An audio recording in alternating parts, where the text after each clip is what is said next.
Hello, everyone, and welcome back. As always, I'm your girl, Candy Washington. And before we dive into today's Kiki, which is more scams, past and present, coming back to bite Erika and Tom Girardi in the butt. And this time, their connection to the Los Angeles Secret Service is being revealed. Don't forget that it was also revealed that, we say allegedly his love child was one of the top Los Angeles local FBI agents that was actually tasked with overseeing his investigation. It came out that Tom and his mother had a sexual relationship for many years. She used to be his secretary. Tom had given her hundreds of thousands of dollars. The $1.2 million dollars home that she currently lives in was also bought by Tom Girardi. So it's not surprising that more is coming out of the woodwork, just knowing how deep and how far and how corrupt Tom Girardi's scheme goes. But Erika is also being called out in this fraud scheme. So we're going to get into it. But before we do that, you know what to do. Go ahead and like this video, subscribe to my channel, and hit the notification bell so you don't miss it when we go live. Also, be sure to share this with a friend because a Kiki is always better with community. And check out our description box down below. Grab our newsletter. It is 100% free. Check out and you get a free self-love guide, get our podcast, books, and courses, and more. And just for you guys, we have a special little promo of our Art of Self-Love Masterclass. So I'm going to show you the little promo for it, and then we are going to dive into this new claim against Erika Girardi for $800,000 and how it is revealing Tom's connection to an LA Secret Service member. So watch.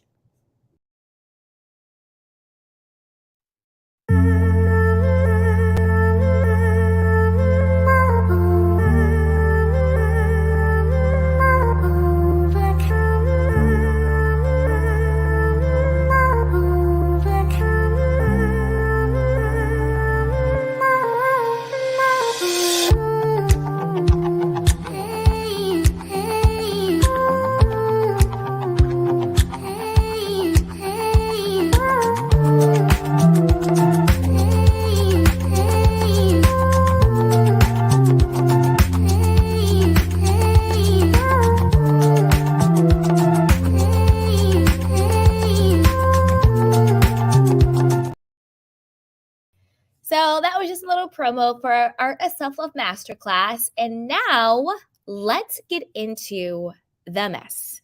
So this breakdown is according to Reality Blurb, but this story broke in the LA Times. Thank you, Anita. Thank you. I appreciate that. That is for our Art of Self-Love Masterclass. If you have any questions, it's all linked in the description box on the masterclass. So let's get into it, you guys. Erika Jayne accused of attempting to, and this is what Juanita said. She said, Candy, I love the intro. Thank you, sweetheart. I appreciate that. Okay. Erika Jayne accused of attempting to scheme company out of $800,000. Details revealed as the Real Housewives of Beverly Hills star speaks out and denies the claims, shocker, plus potential role of Tom's Secret Service friend. Erika Jayne and her husband, Thomas Girardi, are being accused of attempting to scheme a Hollywood costume design business out of $787,000, just as Thomas publicly declared he would give $100,000 of his own money to a client he failed to secure a large settlement from. Side note, I don't know how Tom Girardi is saying that he has anything that's called, quote, his own money. Because at this point, when you've stolen millions and millions and millions of dollars, I think you no longer have the right to say anything is, quote, your own money. How do we know? When you have stolen the amount of money you have stolen, I don't think there is such a thing as, quote, your own money. Also, it's giving Diana Jenkins vibes. What I mean by that is, remember when Diana Jenkins lied and said that she was going to donate $100K to the Lion Air victims through the fraudulent charity that she started, literally just to lie and say she did? Do you remember that? It's giving that vibes. Like, it's the same exact number, $100,000. And for him to say his own money, Thomas, you don't have any money at this point. I mean, I think he actually has money, but I think it's still victims' money, right? Because I don't think he has the right to say own anymore. I don't know. It's just giving very fraudulent vibes. I need to do a deeper dive into that, but I wanted to just flag that for everybody, okay? Now let's keep going. According to a new report, the alleged scheme involving the Real Housewives of Beverly Hills star began in 2015 when Lorenzo Robert Savage III, head of the LA office of the U.S. Secret Service, hoped to increase a settlement offer made to him by Volkswagen over a defective braking system in his family's van. After being left disappointed by the outcome of his Volkswagen class action settlement, rhobh brought Thomas to his case in November of 2016. As the Secret Service launched an investigation against Marco in regard to potentially unauthorized charges to Erika's American Express card. So these are two separate things going on at the same time. Okay? The Secret Service, which is responsible for protecting the president, also has the authority to investigate some types of financial crimes, which include credit card fraud. The Los Angeles Times shared details of both cases, noting that amid concerns over Erika's growing American Express balance, Thomas agreed to represent rhobh and his wife Michelle for free in hopes of scoring a big payout. But while Thomas may have been motivated by the potential outcome of the case, it's also worth noting that he and rhobh were reportedly friends for decades. So this is saying that Tom and this LA Secret Service guy, rhobh, had been friends for decades. The Secret Service guy isn't satisfied with how much money he got out of a class action lawsuit against Volkswagen. He says, "Hey, Tom, I want to bring you in on this because I want to make I want to make a bigger payout. I want more money from this lawsuit." Tom says, "Yeah, that sounds good. I'll represent you and your wife for free."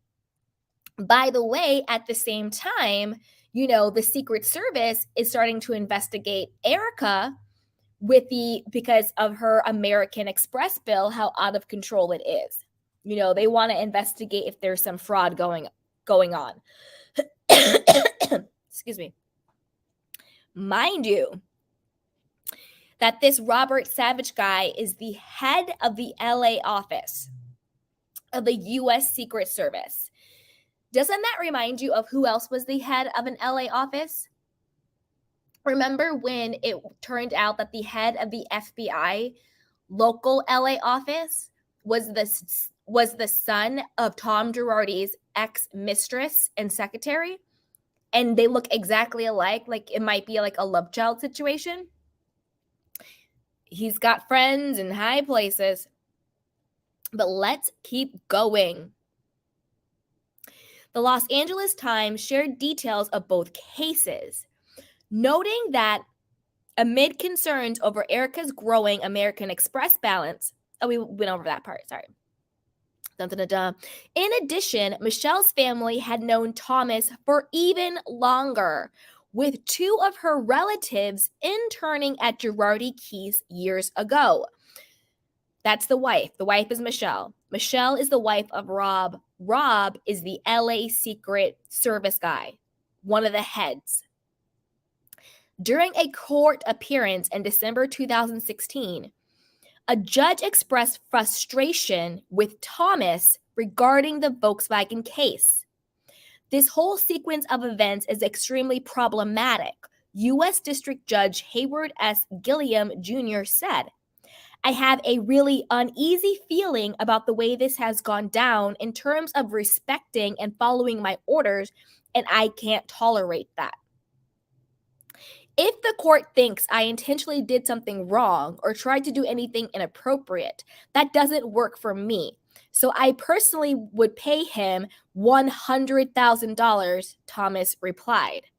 Although the case was dismissed the following day, rhobh said he never received the $100,000 payout from Thomas. Instead, he claimed Thomas gave him a check for $7,500, the exact amount of the Volkswagen class action settlement. My wife and I were happy that we received what we would have received if we had remained in the lawsuit, he insisted. Then, the very next day, after Erika met with rhobh at his office in downtown LA, the Secret Service equipped the Real Housewives of Beverly Hills cast member with a microphone as she met with Christopher Sala, the owner of costume company Marco Marco, to discuss what she claimed were $800,000 in fraudulent charges.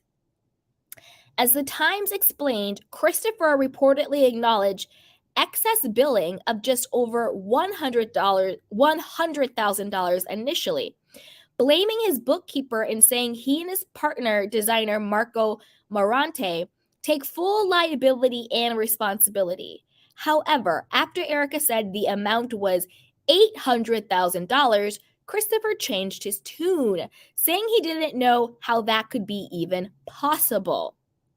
The following month, in January 2017, Marco Marco was raided.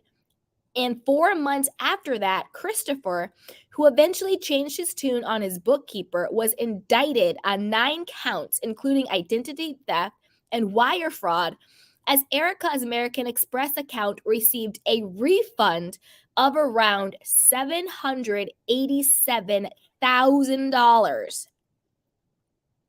We couldn't even fathom that. It just seemed insane to us, Marco recalled of the allegations, stating that Erika was not only a customer but a friend.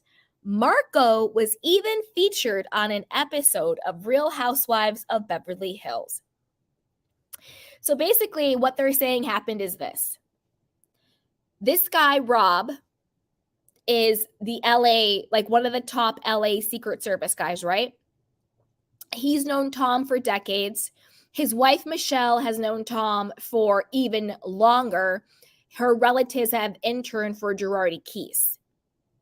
Now, after they tried to scam Volkswagen out of $100,000, and that didn't work because in that particular case, the judge was like, no, not on my watch. I don't know what scam you're doing. It makes me feel very uneasy. And he dismissed the case, okay? So that scam did not work. So then the next scam they do is this. rhobh then mics up Erika as she goes into this designer, Marco Marco, and it seems as though there had been a legitimate discrepancy of about $100K. That's what it seems like. But Erika said, oh, it's not $100K, it's $800K. And he was like, whoa, wait a minute. Like, we deal in like designer stuff. 100K makes sense, but like, you're almost talking about $1 million here. And then so they say, no, that's not true. She leaves. And then later on, the designer and his partner is raided. And then as a result of that raid, Erika's American Express account received a refund of around $787,000. And that's why he said we couldn't even fathom that. It just seemed insane to us. So it seems like they're doing sort of like they're being an opportunist, right? So there was kind of this discrepancy around 100K. But let's say it was actually around 800K. And then let me get my LA Secret Service guy in on this so we can get this kickback of 800K. Throughout his years-long friendship with Erika, Marco designed several outfits for her, including ones that were seen in her music videos for songs such as How Many F's and Expensive. And at the peak, Erika made up to 20 to 30% of their business. However, when it came to billing, Erika gave her American Express information at her first fitting, telling Christopher and Marco that she didn't need an invoice. Although there didn't appear to be any issues at first, Thomas ultimately confronted Erika about her bill. Tom comes home and says, "Your Amex charges are really out of control," she recalled in an interview. So Erika did some research, and after finding an unapproved charge for $5,000, she called Christopher, and he reportedly agreed to reverse the charge. But an additional charge was later discovered, which prompted Erika to do a more thorough review and to arrange her December 2016 meeting with rhobh at his downtown office. Because Erika didn't have all of her receipts, challenges arose.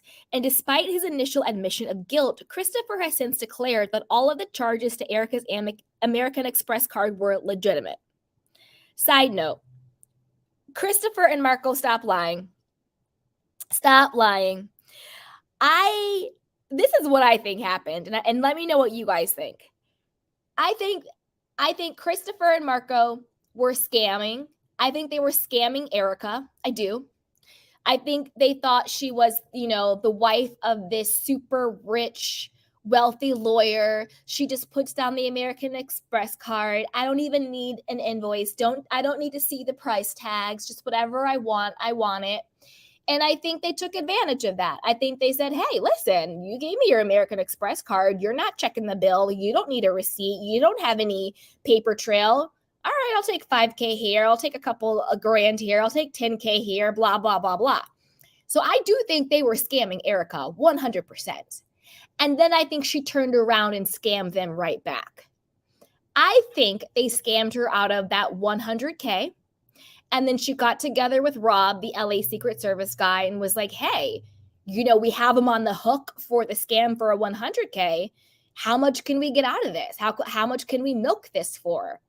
And then they scammed the scammers and saying, "It's not 100K you scammed us for. It's 800K you scammed us for." And then American Express, who, don't forget, is also being sued in this whole situation, not for this particular situation, but in the Girardi situation in its totality. Then they were like, "Oh, that you're saying that's how much it was. This is a raid by the LA Secret Service. This must be legit." And so they turn around and refund her that almost 800K. So she's really getting away with about $700,000. So it seems like she scammed the scammers, okay? But with the help of this LA Secret Service guy. You know what I mean? Let's keep going. Christopher has also, quote, "lost complete trust in the justice system," giving a nod to the way in which Thomas seemingly swayed the legal system in his favor due to his legal connections and his friendship with rhobh, who retired from the Secret Service in 2018 and insists the two cases were, quote, "completely unrelated," which was not disclosed amid the proceedings. That was what I was up against, and that is terrifying, he stated. Christopher, stop. You were scamming too. You just got scammed more. After Christopher was faced with years behind bars and a business that was nearly destroyed, prosecutors quietly dropped the case a year and a half ago amid questions regarding the evidence and whether or not charges should have ever been filed.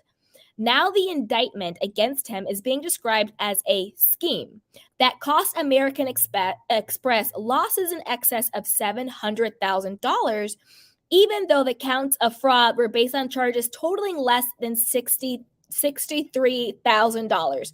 So basically exactly what I just said. the Christopher Marco designer team, whatever they were doing, Christopher Marco, whatever, I do think they were scamming Erika for about $63K to about $100K, whatever. Let's just say, 100 just to round up.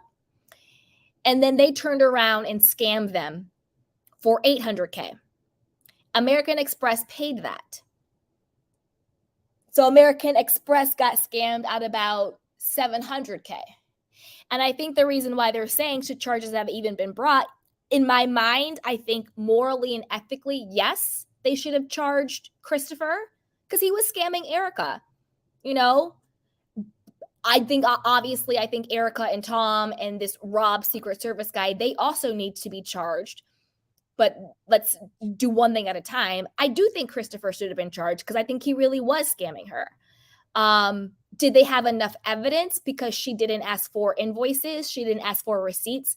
I don't know. Because like we always say, there's a difference between what you know to be true and what you can prove in a court of law. So you can know somebody is scamming you. But if you don't have the evidence, that's a different story, right? Do I think that they used their power and their influence, particularly because this guy, rhobh, was a Secret Service guy? Hell yeah. You know what I mean? The LA Secret Service is raiding you and your business. Who's going to question that? No one's going to question the Secret Service. Nobody's going to question that. American Express didn't question it. That's why they gave her the $800K. Ridiculous. Okay. Let's keep going. According to the Los Angeles Times, American Express, who refunded the money to Erika's card after being contacted by the Secret Service, did not perform their own investigation, nor did they question Christopher and Michael. Basically, they didn't do their due diligence. But I'm not even mad at American Express because I'm going to be honest. I think the average person, corporation, unless you have like some type of heads up, if the Secret Service says this is going on, you kind of comply. You kind of believe it. If the FBI says that or something like that, you kind of comply, you go with it.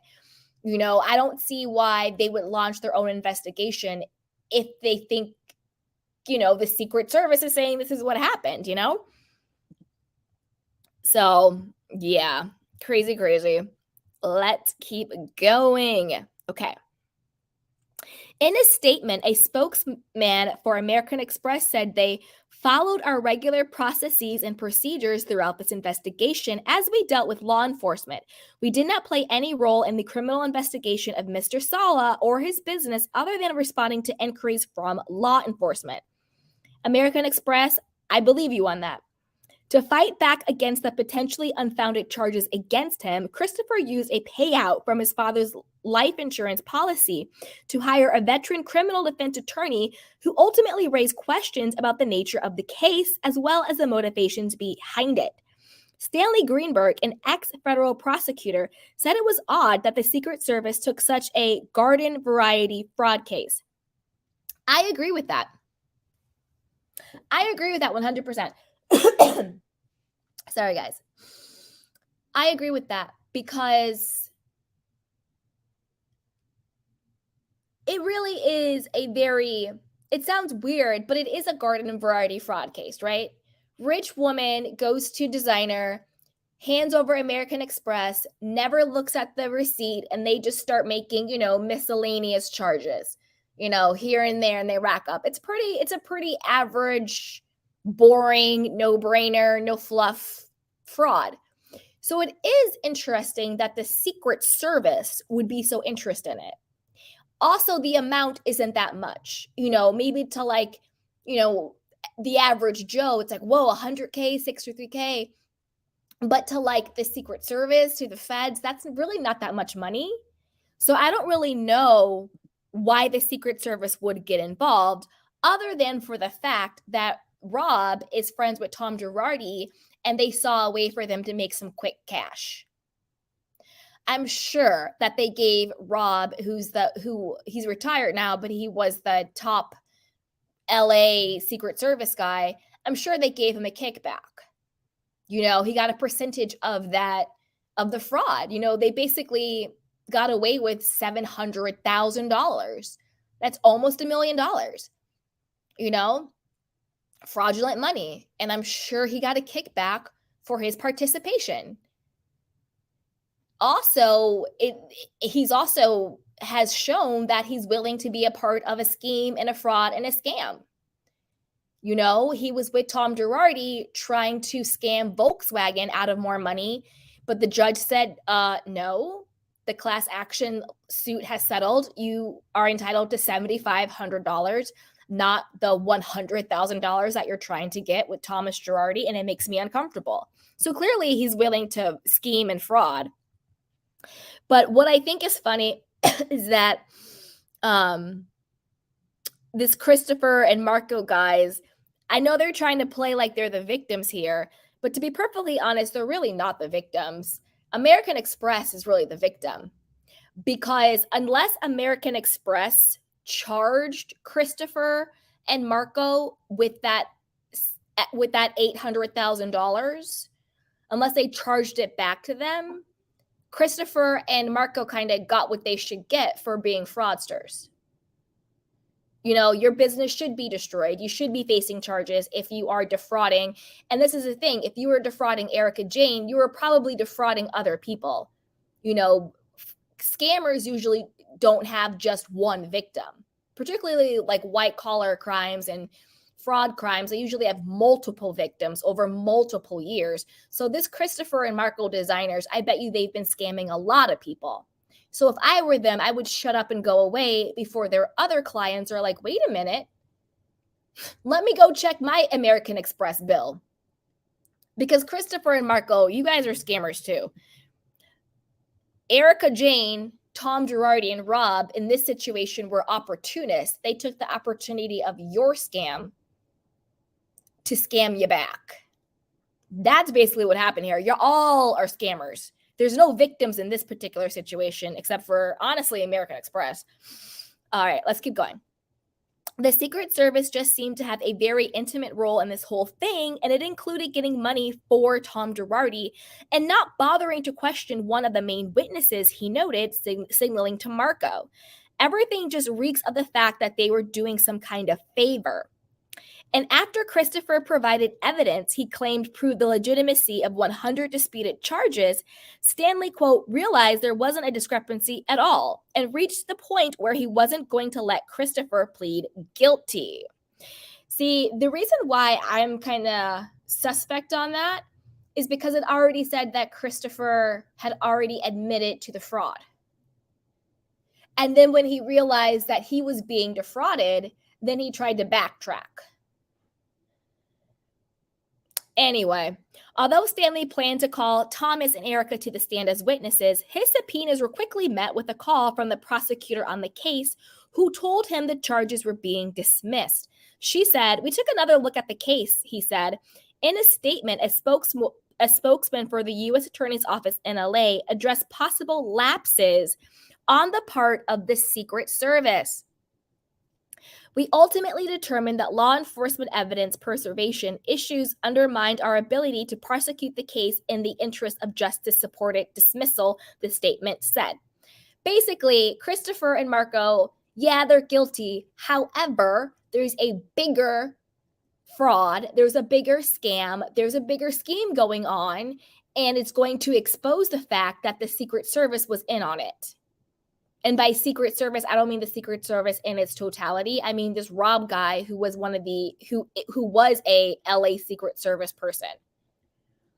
And so, like our justice system, it's usually like you let go of the little fish because you want to get the bigger fish. So they're not going to worry about, Christopher and Marco scamming Erika out of like $65K, $100K, when this guy from the Secret Service, Tom and Erika, just scammed almost $1 million from American Express. Let's keep going. But Greenberg said the prosecutor never told him about the lack of evidence. It's an absence in evidence because they did a sloppy job in the first place, he stated. And after attempting to go after Christopher for the $800,000 despite the American Express refund, Erika learned of the dismissal of the of the case on Twitter. Oof, oof, oof, oof. I said, "How could you do this to me? I am at a terrible point in my life. This makes me look like a liar," she recalled. "Not that my reputation is in the toilet and Tom's in a home, of course. They are saying she did this. There was no reason for me to do this. And no way did I pull a scam to get $760,000 to help anybody get this money. The truth needs to be told here, and it's not some great fabulous story where I pulled a rabbit out of a hat for money." That's what Erika said. Erika, how are you at all a victim? How could you do this to me? I'm at a terrible point in my life. This makes me look like a liar. Erika, you are a liar. Meanwhile, Christopher has been left to pick up the pieces. I'm totally a shell of a human now, he admitted. We really were forced to start from scratch, Marco added. Okay. Oof. So I want to know what you guys think, okay? Put it down below. Do you think that Christopher and Marco, the designers, were actually innocent? That they were not scamming Erika, and she and, rhobh, the Secret Service guy, and Thomas Girardi just picked them out of a hat to scam? Do you think that they're actually 100% innocent the way they're claiming, and they just picked them out of a hat to scam? Or are you like me and you think, Christopher and Marco, stop lying. Y'all was scamming her, but on a very petty, basic level, just like the prosecution said. It was, I don't know what the word is, like, not alarming, but it was very telling. And that the Secret Service would take such an interest in such a garden variety fraud. I agree. I think Christopher and Marco were just running a very simple scam on Erika. And I think that Tom and Erika and the Secret Service guy said, hey, this is an opportunity. Let's scam the scammer. And they got away with it. Put it down below. Also, what do you think this means for Erika? Do you think this means more is coming down the pipeline? Also, what do you think it means for the investigation at whole? Because it just seems like there's always somebody who's like either the FBI, the Secret Service, a judge, an executive, who's been tied to Tom. Like I've said before, the FBI agent is the son of his ex-secretary and mistress. And now he has this tie to a Secret Service officer? It's crazy. It is absolutely crazy. So put it down below. Let me know what you guys think. And stick around my candy cane. So I'm take some of your candy cane questions and comments. But as always, you know what to do. Go ahead and like this video, subscribe to my channel, and hit the notification bell so you don't miss it when we go live. Also, be sure to share this with a friend because a kiki is always better with community. And check out our description box down below. Join our newsletter. It is 100% free. Check out our courses. And speaking of our courses, here is a little promo for our Art of Self-Love Masterclass.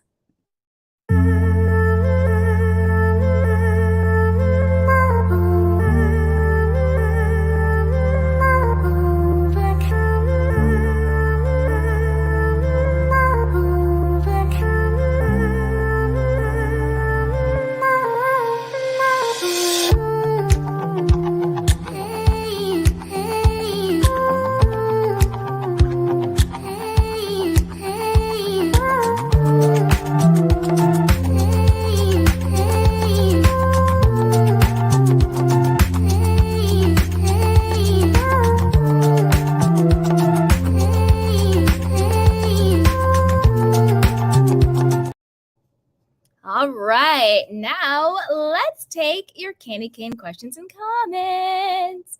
All right, hey, Gloria. She goes, this woman is going down, but very hard. I agree. She's going down fighting, but I do think she's going down. Hey, Juanita, what's up, sweetheart? Foxy says, they did it again. Yeah, it's insane. Juanita says, Candy, I love the intro. Thank you so much, sweetheart. Hey, Foxy Erika, what did you do? Gloria says she did it all. I agree. Hey, Barbara. Barbara says, hi, everyone. Hey, sweetheart. Foxy says, hey, Barbara. Hey, LA Stone gal. She goes, hey, y'all. Hey, sweetheart. Foxy says, hi, LA Stone.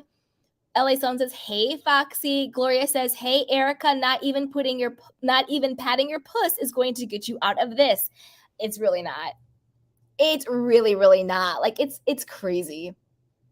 I wonder if they're going to add these charges to Tom's indictment charges, because he's already been indicted for, I think, 12 counts of fraud.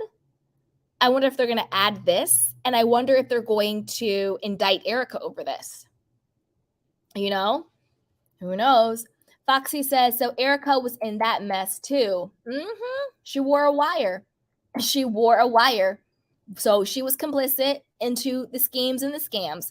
And if she went in there saying, you owe me $800,000, knowing that they only stole $65,000 or $100,000 from her, that's extortion. And honestly, that's also blackmail. You know? It's crazy. It's crazy. But they're all a bunch of scammers. I don't feel bad for Christopher and Marco, the designers, because I don't believe them. I think they told the truth the first time that they were scamming Erika. But I don't think that they were scamming her at the level that they got scammed. LA Stone Gal says costumes for Erika. Yeah. So apparently the designer is called like Marco, and then the two guys are Christopher and Marco, and they were doing her costumes and stuff for her like pretty mess and all of that stuff. Bab says a bunch of bad seeds. Yep. LA Stone says bad smelly. In my opinion. Foxy says, so Erika lied again. Yep. Foxy says, wow. LA Stone Gal says, yep. Hey, Gwendolyn says, good blessings and hugs to everyone. You too, sweetheart. Tobias says, hey, y'all. Oh, no, Erika, I know. Hey, LA Stone Gal says, same as you, hun. Yay. Bab says, it's like the crackhead calling the cops on the drug dealer for taking their money. That part, exactly. Exactly. That's exactly what it's like. Everybody is actually doing a crime, and then they get mad when they get called out for it. Yup, exactly. Foxy says she was spoiled rotten by Tom. I think she was always rotten, and that's what attracted her to Tom and what Tom attracted to her. But yeah, she was also spoiled too. Hey, Tobias, people said at the beginning Tom ruled her, but at the end he would do anything for her. So she ruled over all. Fake victim wannabe. Yeah, I think they were like Bonnie and Clyde. I think that they were always in lock and step. And I still think they are. That's why I stopped saying estranged husband when I'm reading this stuff, because they're not estranged. I don't think for 1 second they have ever wavered on their allegiance to each other. Not for 1 second. He made sure she had access to all that money through his friend. Then they did the whole fake filing for divorce, the whole fake separation crap. Yeah, right. That's why she got that Baca in Burbank to go see him at his Burbank facility when he got indicted. That's why she was in Burbank, because that's where Tom was, at his memory care facility. LA Stone Gal says Babs, exactly. Foxy says Erika was never a victim of Tom. Nope. They were always in cahoots. Babs says right. LA Stone Gal says yep. Hey, Foxy, so they are all scamming each other then. Okay. Yeah. I think Christopher and Marco were like petty thieves, and then they got eaten by the big fish. Tobias says, someone put her down, please. Por favor. LA Stone Gal says, you don't mess with that business titanium Amex card. Yeah. Bab says, Candy, rounding up like a baller. Thank you, sweetheart. Hey, Barbara says, hi, Foxy. I stepped away for a minute. Foxy says, oh, I see. Barbara says, at Foxy. Yay. All right, let's see what you guys are saying. Hey, Gwendolyn says there are 105 lawsuits now. Emily D. Baker is where I got this information. Yeah, but we knew it was 105. I think a couple of weeks ago it all came out. It's crazy. Hey, Tobias, look at their face, evil people, shilling at us. I can't. Yeah, very evil, like evil to the core evil. Fox's 105 lawsuits. Yikes. LA Stone says Tobias exactly 100. Hey, Barbara, says that Gwendolyn. Really? Wow. Yeah, 105. Yep. Gwendolyn says yes, 105. LA Stone girl is laughing. Hey, Foxy. No wonder Erika needed that big bottle of vodka. Exactly. And this is the thing, Erika, if you weren't shaking in your boots, you should be shaking now. Because literally everything is crumbling around you. Everything. And the fact that the charges against Christopher and Marco have been dismissed, to me, that means they're going after the bigger fish. And the bigger fish would be you, Erika. I think the prosecution said, hey, listen, we know Christopher and Marco were running this little scam. But we also know that Erika, Tom, and Rhobh, the Secret Service guy, was running a much larger, bigger scam. So we're going to cut the little guys loose so we can go and get the bigger guys. Because if they continue after Christopher and Marco, it could ultimately jeopardize them going after the Secret Service guy, who, if I was him, I would also be shaking in my boots. Because one thing that these law people don't like, and by law people, I mean the FBI, the feds, the Secret Service people, the IRS. One thing they really don't like is when celebrities or rich people or reality stars thumb their nose to the law or have egg on their face or try and throw egg on their face or think that they are above the law. Like, I know that those people sometimes can get perks and they can have friends in high places. But when publicly it seems as though they are above the law, they don't like that. And they want to take you down a peg or two. But what they also really don't like are traitors.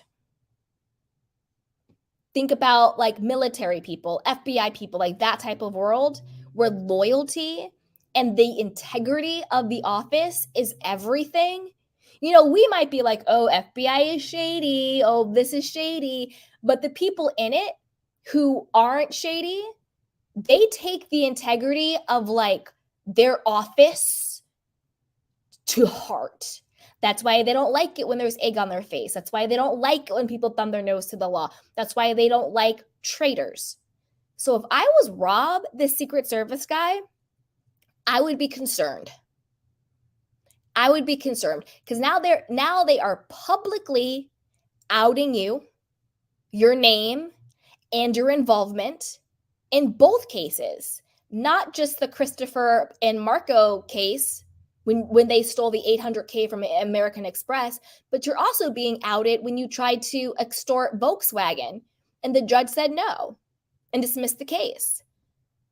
So if I was Rhobh, I would be concerned because they're probably going to come after you too for some charges because they don't like it when their own is called out there. They don't like that. People in the military don't like it. The police force doesn't like it. FBI, feds, IRS, they don't like it. So Rhobh, I would be really concerned. And the fact that they dismissed the charges against Christopher and Marco, I would be very concerned. Because what they're probably going to do now is take everything that Christopher's lawyer found, take everything his investigators found, take everything from what they found, and they're going to turn that into a case against you, Rhobh. So if I was you, and probably your wife too, but most likely just you, I would be concerned. Erika, if I was you, I would also be concerned because you can go down right along with him with this because they don't like traitors. They don't like it when their own embarrasses them. Internally, they'll handle it, but publicly, that's a problem. You better be shaking in your boots. And listen, Bravo executives, producers, Shed Media, whoever it is, we also need to see this play out on the show. If you wanted to bring Erika back, we need to see all of this play out. Do not allow her to bully or manipulate or threaten any of the cast members, I'm looking at you, Sutton. I'm looking at you, Crystal. I'm looking at you, Kyle. I'm looking at you, Dorit, into not questioning her or checking her or bringing it up or pushing back. We all know you're filming right now. So I want to know everything about Tom Girardi's indictment. I want to know everything about Erika's involvement. I want to know everything about this new lawsuit and what's going on here. And do not let her bully or intimidate any of the other women. You need to check the women and you need to check Erika. LA Stone Gal says, I bet that vodka was so good. Yeah, I bet she got wasted. Barbara says, this is a never ending with these two. I know. And it goes so deep. It goes so deep. FBI. Now the Secret Service? The Secret Service. Fox says, it will never end, Barbara. Hey, Gwendolyn, this is Emily Baker's title video. Okay, thank you, sweetheart. Barbara says, Foxy, I know I'm so sick of these two. Bab says, just think of all the institutions exposed due to Tom and Erika. Secret Service, American Express, California Bar Association, Tom's son in the FBI, just wow. And you know that brings up a good point. We could also add NBC, allegedly. Allegedly. Don't forget, and I'm going to say rumor because I don't want to get in trouble. Don't forget the rumor on how they said Erika got on the show in the first place.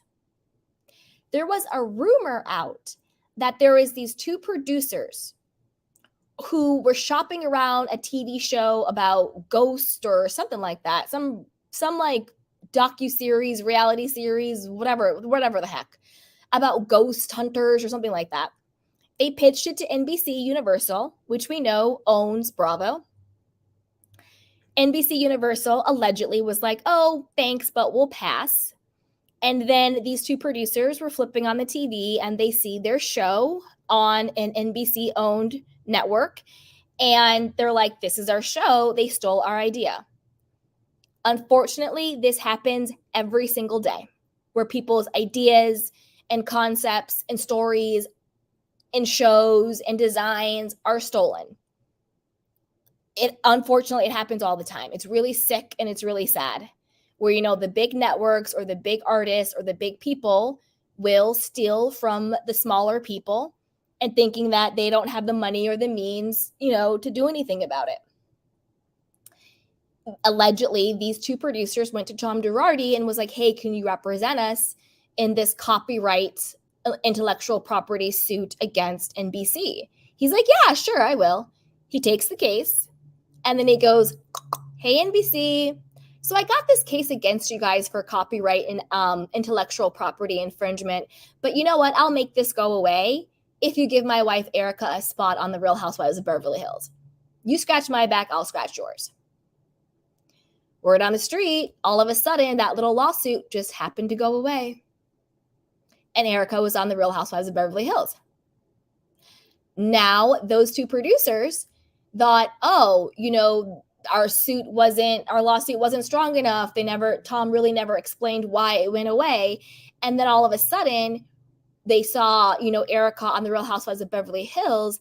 And then they started to see when everything hit the fan about Tom Girardi and how he treated his clients and the fraud and all that, they put two and two together.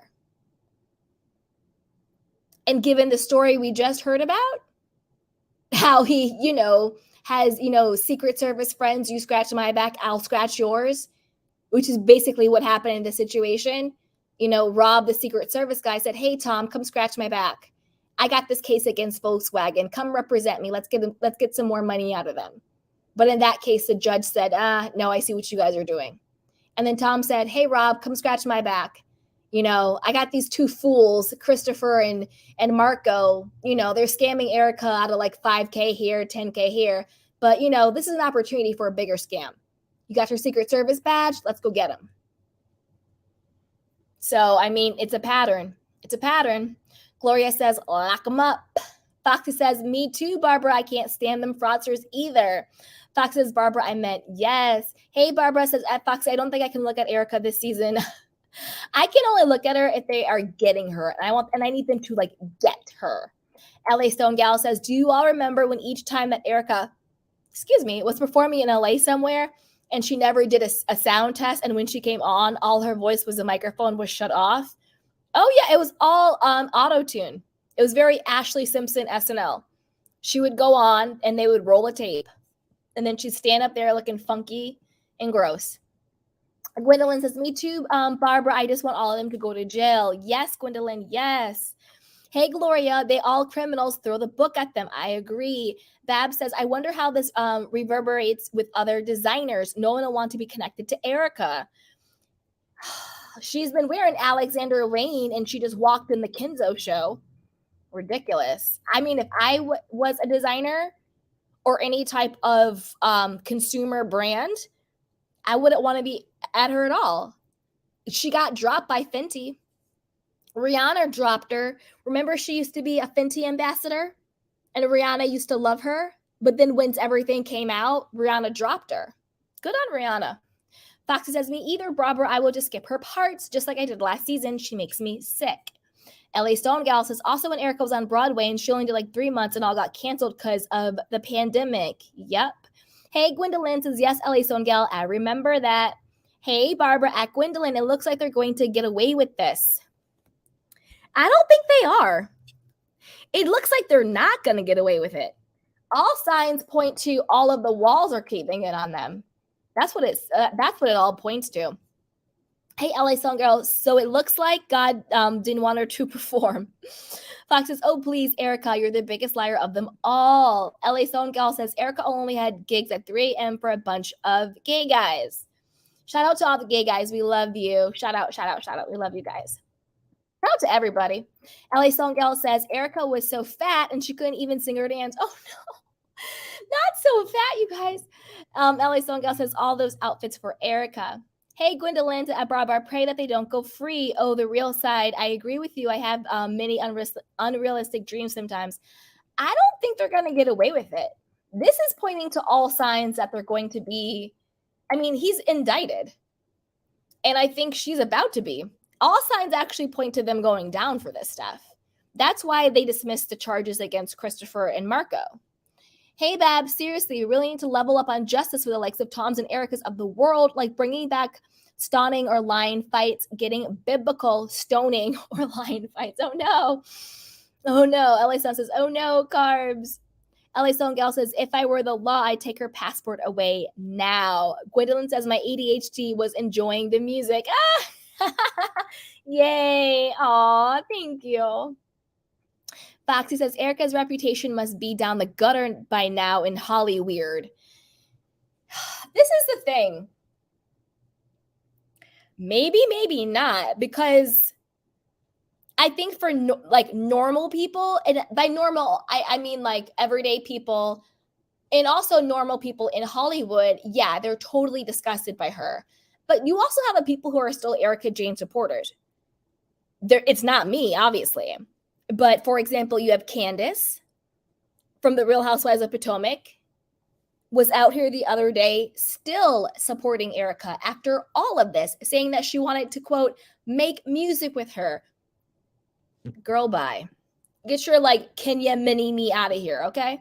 Kenya's an Erika supporter. Barbara said, I have to rewatch this. I miss a lot. I don't really know what's going on. Oh, it's okay, sweetheart.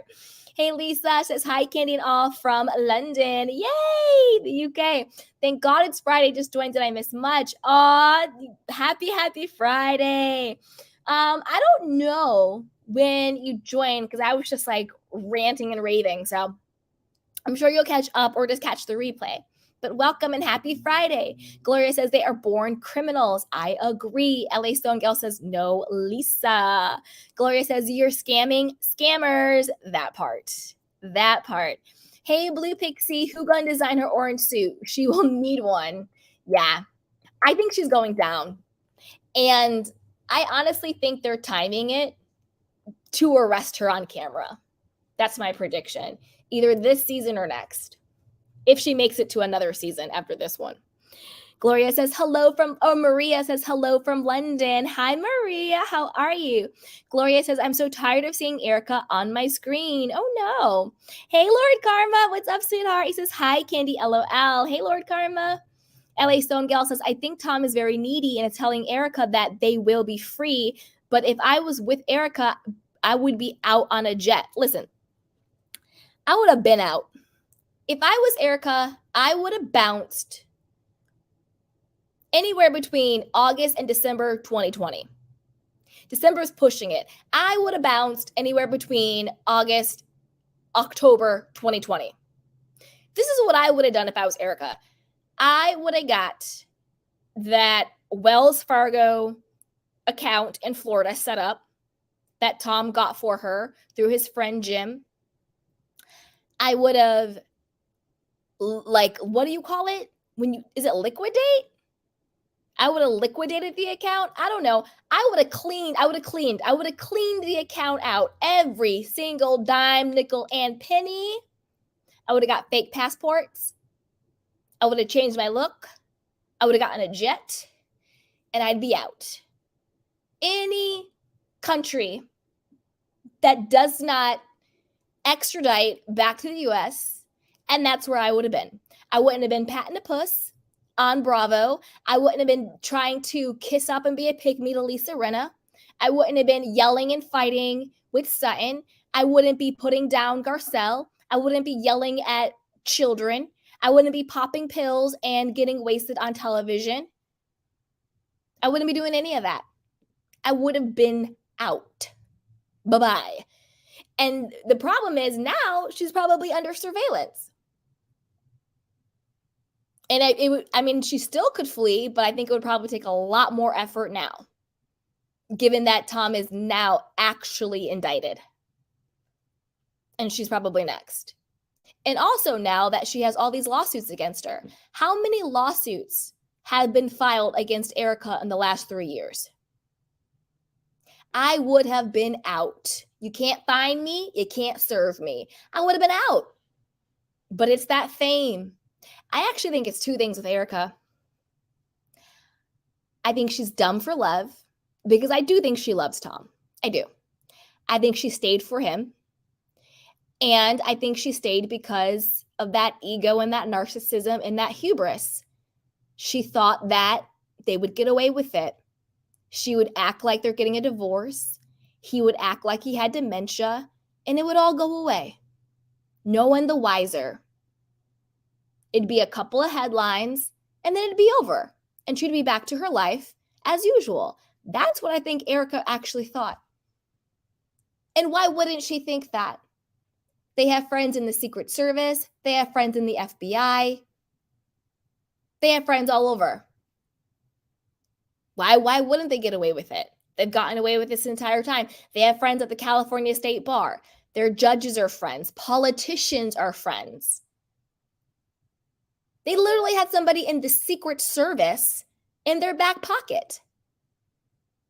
Wasn't the chief of the LAPD actually on one of the episodes in The Real Housewives of Beverly Hills? He was having dinner with Tom. So if you have the chief of LA Police, LAPD, the Secret Service, the FBI, judges, and powerful politicians in your pocket, she probably thought she didn't have to leave. Girl. Hey, Lord Karma says, at Gloria, LOL. Foxy says, Jen Shaw can help her with that orange suit. Bloop. Gloria says, thumbs up. LA Stone says, hi, Lord. LA Stone Gal says, hello. Foxy says, you funny. LA Stone Gal says that. Hey, Gwendolyn says, welcome, Lisa. You're in a good space of good energy. Yes. That's how we do it over here. Hello, everybody. LA Stone Gal is smiling. I love it. I love you, Candy Canes. Lord Karma says, Erika was drinking that vodka and gonna whack Tom with it. Not whack him. Yeah, she says, hello, all. Hey, LA Stone Gal. Gloria says, how the hell do you think they could get away with this is beyond me. Unfortunately, to be honest, they actually had a lot of reason to think that they could. One, he got away with it for the last 20 years. I'm dropping the link in case anybody wants to come. One, they've gotten away with it for the last 20, 30 years. Tom was 80 when he finally, quote, got caught. And by caught, I just mean actually held accountable, because they all knew for a long time. He's been a lawyer since he was, what, in his 20s, 30s? That's like, what, 50 years? 40? And who knows how long he's been scamming. And we just went through the laundry list of everybody. It's crazy. Gloria says, stop wasting everybody's time and lock them all up. I agree. Foxy says, maybe Erika got life insurance on Tom. She could. I'm sure she does. I'm sure she does. LA Stone Gal says, I bet Tom couldn't drink at that OC fake hospital. I bet you he could. You think Tom Girardi follows anybody's rules but his own? Oh, please. And those like care facilities and all that stuff, they're bumping and grinding and drinking. Of course they did. Gloria says, Erika is cooked. I hope so. Lord comments at Foxy, hence whacking him with the vodka bottle. LA Stone goes, why is Erika still here? Gloria says, that's what I would like to know. Why is she here? Foxy says, right, Karma. LA Stone Gal says, Lord, you funny. Lord says, LOL. Hey, Tobias. They were protected for a long time. Now time is over. You enjoyed it more than enough. Exactly. Gloria says they should have let her go. Do you mean Bravo? With bobblehead. I love it. Hey, Peggy. What's up, sweetheart? Lord says, you had Bonnie and Clyde. Now you have Botched and Baldy. That's really funny. Botched and Baldy. Hey, Tobias, Tom doesn't care for sure going to a luxury jail at 83. At least he'll be taken care of. I'm sure it's his plan. Double and dirty mind freak. That part. Hey, Karma. Right, Miss T, get your ass up. Sound off, my sweetheart. Well, we've had Bonnie and Clyde, now we have Botched and Baldy. The thing is, what she should have done is, from the get-go, she should have gotten up to Canada on a canoe and sailed herself over to Russia. It's okay. She's that cold, she'll not feel the cold on the canoe. You're not cold. You're inherently cold. Yes. I just don't know what to say about them, really. Everything's been said about them. It's just a disgrace. And it needs to be sorted out ASAP, because this is dragged out for how long now? Yeah. Come on, it's been over 2 years. And how many years has he been doing this to people? Like, come on. Enough's enough. Get this sorted out.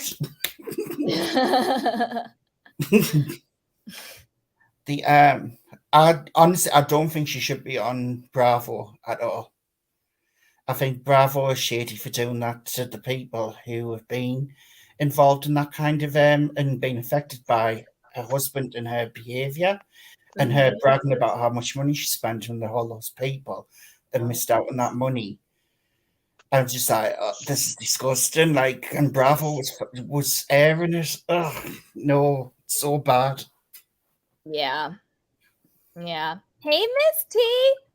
Hey, y'all. What's up? Sound off, sweetheart. Well, I missed some of this, but I assume we were talking about Erika and her normalness of being a criminal. Yep. So, what happened? She's going down? Is it happening? Basically, what happened is this. I think it's more of a sign that they're closing in on the big fish. And the big fish is Erika and Tom. And now their friend Rhobh, who was a top LA Secret Service guy. So quick cliff notes of what happened. So this guy, Rhobh, was a top Secret Service LA guy. He has known Tom Girardi for decades. His wife, Michelle, has known Tom even longer. Relatives of them even interned for Girardi and Keys. Rhobh is in this class action lawsuit against Volkswagen over some faulty brake or something like that. Rhobh is pissed. He's like, wait a minute, I wanted more money out of this lawsuit. So he says, hey, Tom, come over here and scratch my back. You represent me in this lawsuit against Volkswagen. Get me some extra money and I'll owe you a favor. So Tom's like, okay, sounds good. They go up against the judge. This judge is not being corrupted and says, hey, I have an uneasy feeling about how this is going down. I don't know what's going on here. And he dismisses the case. So the rhobh ends up only getting $7,500 when they were trying to get $100K from Volkswagen. So they were trying to do a little scam, but it didn't work out because that judge didn't take the bait. But now rhobh owes Tom Girardi a favor. And so Tom's like, hey, time for you to cash in on that favor. So Erika is being scammed by these two designers, Christopher and Marco from Marco Marco. What they were doing was this. Erika came in and she's like, here's my American Express card. Bill me whatever I want. It's mine. It's fine. I don't need an invoice. I don't need receipts. Just whatever I want. Just put it on my card. And so basically they were running a very garden variety fraud where they would just add on additional charges. Maybe they do a dress for her that's like $10K, but they tack on an extra $5K for like, quote, fees. You know what I mean? So they were kind of scamming her for about $60 to $100K. They realize that they're being scammed for this amount of money, but they're like, oh, you thought you were going to scam us? We're actually going to scam you. So rhobh, who has, the power of being a Secret Service guy behind him, says, hey, Erika, wear this wire. Go in and tell him that he owes you $800,000. The gag is the guy Christopher admits that he was scamming Erika, but he only admitted to about the 60 to 100K. Let's just say 100K to the 100K. But then she goes, no, it was actually 800K. And that's when he was like, no, what are you talking about? Because that's a huge, basically $1 million, right? And he's like, no. So since rhobh is a Secret Service guy, they have the wire.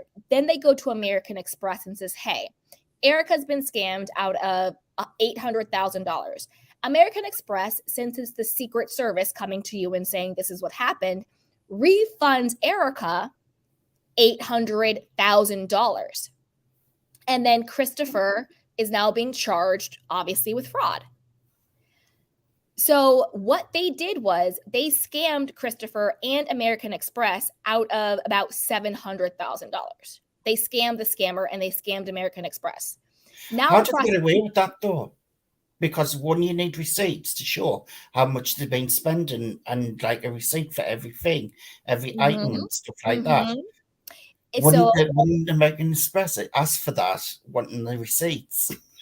Okay, so American Express, in part of their statement, said that they did not do their own investigation because the Secret Service came and said, this is what's happening.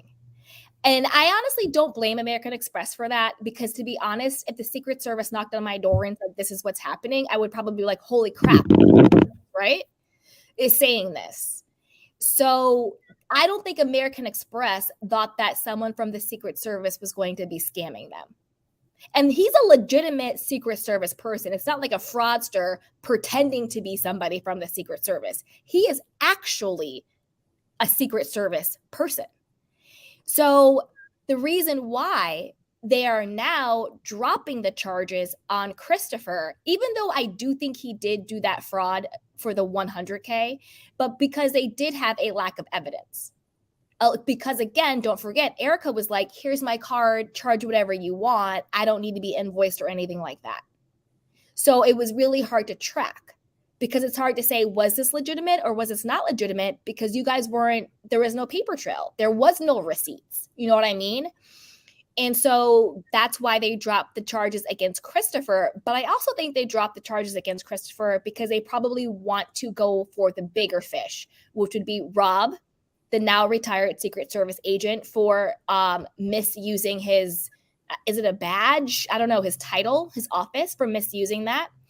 And then also I think they want to go against Erika and Tom as well for this. Do you see what I'm saying? So it's like, we're going to cut bait on the small fish, and then we're going to use the small fish to get the bigger fish. But all those costumes Erika needed for her world tour, I'm sure that they can expense it. You saw those expensive outfits she was wearing. No, so what? All those outfits and all those fake performances. I mean, I'm sure they were able to expense all that, right? Have you seen her outfits? They were amazing.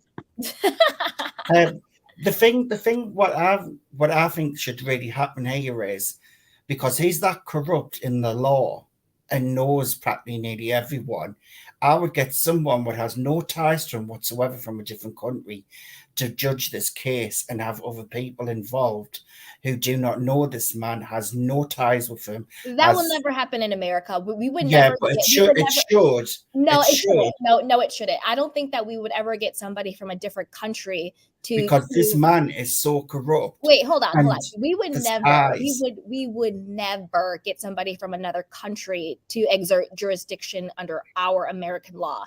Hell no, absolutely not. What they need to do is just find someone in America who is able to do it. And I don't mean I don't mean American, because obviously America is a melting pot and all of that stuff. But they do need to be like a part of our judicial Has to system. be U.S. It has to be U.S. There is no way we would ever Get that thrown out. we would ever say another country has jurisdiction over our law. I'm sorry, but Hey, he's going to get off light. Hey, Jacob, you want to share? Oh my Lord, this is just another one of the problem. Another one. And another one. The many. It's expensive to be her. It is. This is another one of the many things that how many more of these things are like that? This is why I say that, and you said it too, that they're not broke. Hell no. I don't know who they're transferring money to, but obviously they're transferring money from the Caymans over to somebody. 100%. And then transferring it into their account or something of the sort. Same with Jen Shah. She's not broke. That mother did not cash out. I don't believe it. Absolutely not. But Jen's a little broker than Erika. But so like Jen had those offices in Kosovo and wherever else, and I'm sure she has some accounts there. And I don't know. My question is this going to be brought up on the show? That's all I want to know. It has to be. It's got to be. That's the only way Bravo stays around, right? Yeah. They're all about the downfall. It's got to be. Otherwise, they're going to cut ties. If they can't get the film and they can't get the footage, they're going to cut ties just like they did with Jen. I don't know, because there's many salacious lawsuits that have never been brought to Beverly Hills. With Dorit, with Kyle and Mauricio, their lawsuits have never made it onto the show. It's because they made it to court. Why? Have they made it to like real litigation? Yes. This is why I'm saying you've got like a spy. You've got a spy doing that with American Express. How the hell can you trust a judge in that country to do the right job with this? With these, you just can't, because it's not too much on American justice. No. We have good judges, yes, some people are corrupt, but other countries have corruption just as bad, if not worse than us as well, so I do think that they will find the right judge. Like, for example, with this Secret Service guy, rhobh and Tom, the judge in that case said, no, this is an uneasy feeling, this isn't right, and he dismissed the case and he didn't go through with it. So Tom isn't God. You know what I mean? Yeah. He may act like he's godlike, and that's the evilness in him. How do you know? Just imagine if you were the one to take them down. Like, this is a huge. How do you know he isn't God? For all you know, he could have made that ark for Noah. He's that old. He could have invented fire and the wheel. He's that old.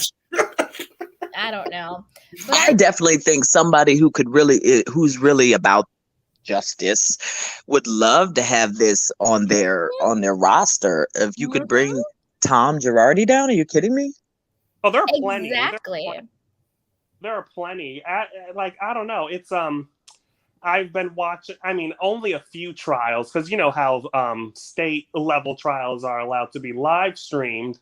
And so seeing some of these cases and some of these judges, it kind of has not necessarily restored my faith in the justice system, but I'm like, oh, I like this judge, or they're really about it.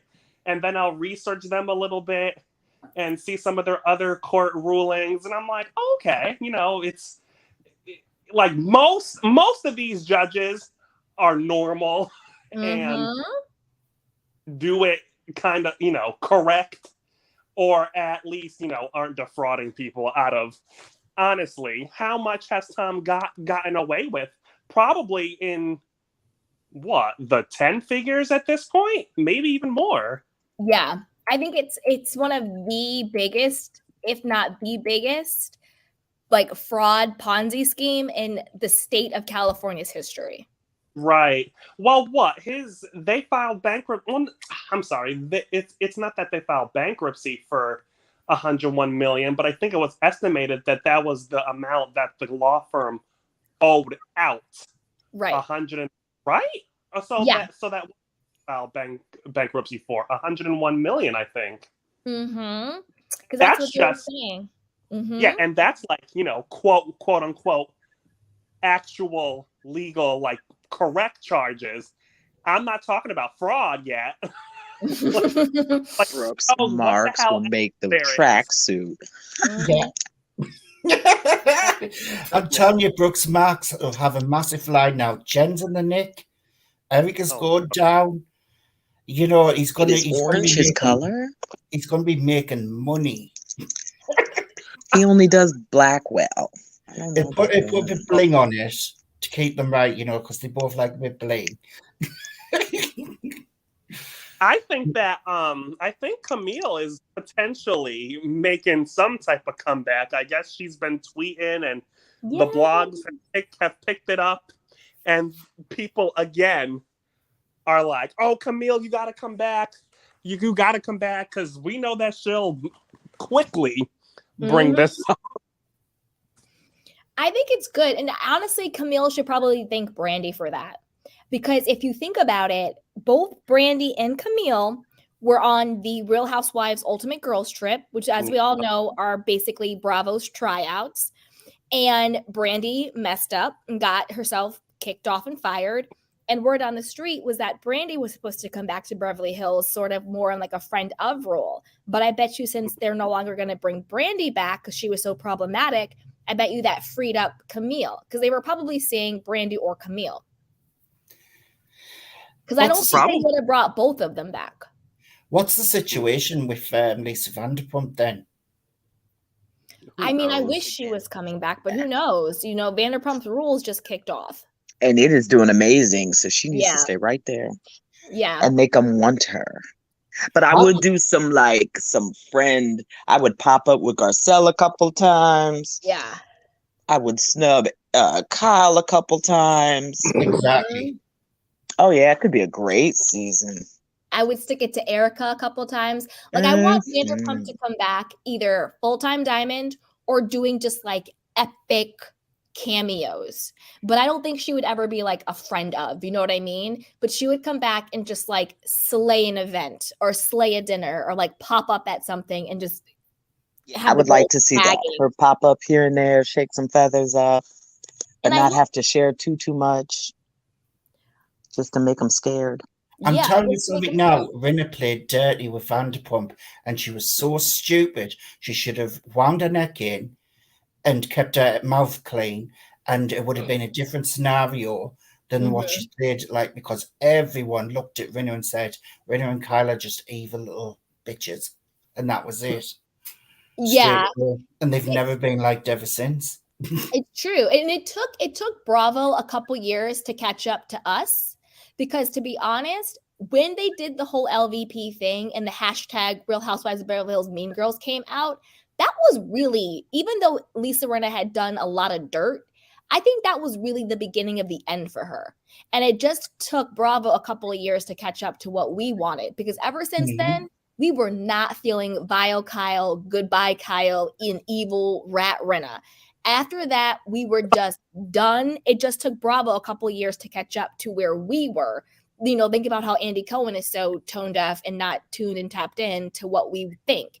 And then also, Bravo producers, if you're listening, like I said before, y'all need to do a sit down with Erika and the girls and make it very clear that Erika is not allowed to bully them or intimidate them or threatening them into not talking about Tom and They talking about really, the fraud. they and really talking need to about the start indictment. standing up for themselves, because And they that need to tell woman the is girls- no one.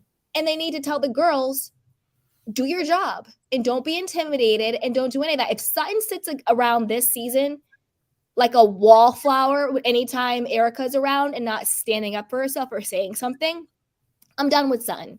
Crystal just has to get found her activated a voice. lot sooner. And Crystal found her voice the last 2 episodes. I need you to show up from day 1, okay? Maybe she'll still have it when they come back. The person who should be voicing her mouth is the one what's been there since the start, and it's called Kyle Richards. Yeah. Because she knows better. Chris, no, that's not no, I'm going to give Sutton a due. At least Sutton was the first one to actually ask the questions. No one else would, being soft. And then I just want LVP to ask Erika, so am I a sniper from the side? That's all I want. Yeah. And then the next season, Sutton kept her mouth shut because she didn't want to be bullied all the time by them. And who would? You with a group of women, and it's only you. No one else is saying it. But the thing is, they're going to continue to bully you until you check a bully. Bullies don't stop when you just like cower, because no, that's what they want you to do. They want you to cower. But when you check a bully, they usually pipe down. Like Garcelle checks them. Crystal and Garcelle are going to have to come in and start saying something, and Kathy is probably still as a friend of the show, and she's going to have to ask straight questions as well, because Kathy's not scared of anyone. So Kathy's definitely coming back? I bet she makes another. I bet you she pops in as like a friend of. And Kyle, the only time Kyle ever said anything against Erika was to save herself. Because she was like, she's like, what you're saying, I can't defend. Basically being like, listen, if I defend you in this moment, I know how bad I'm going to look.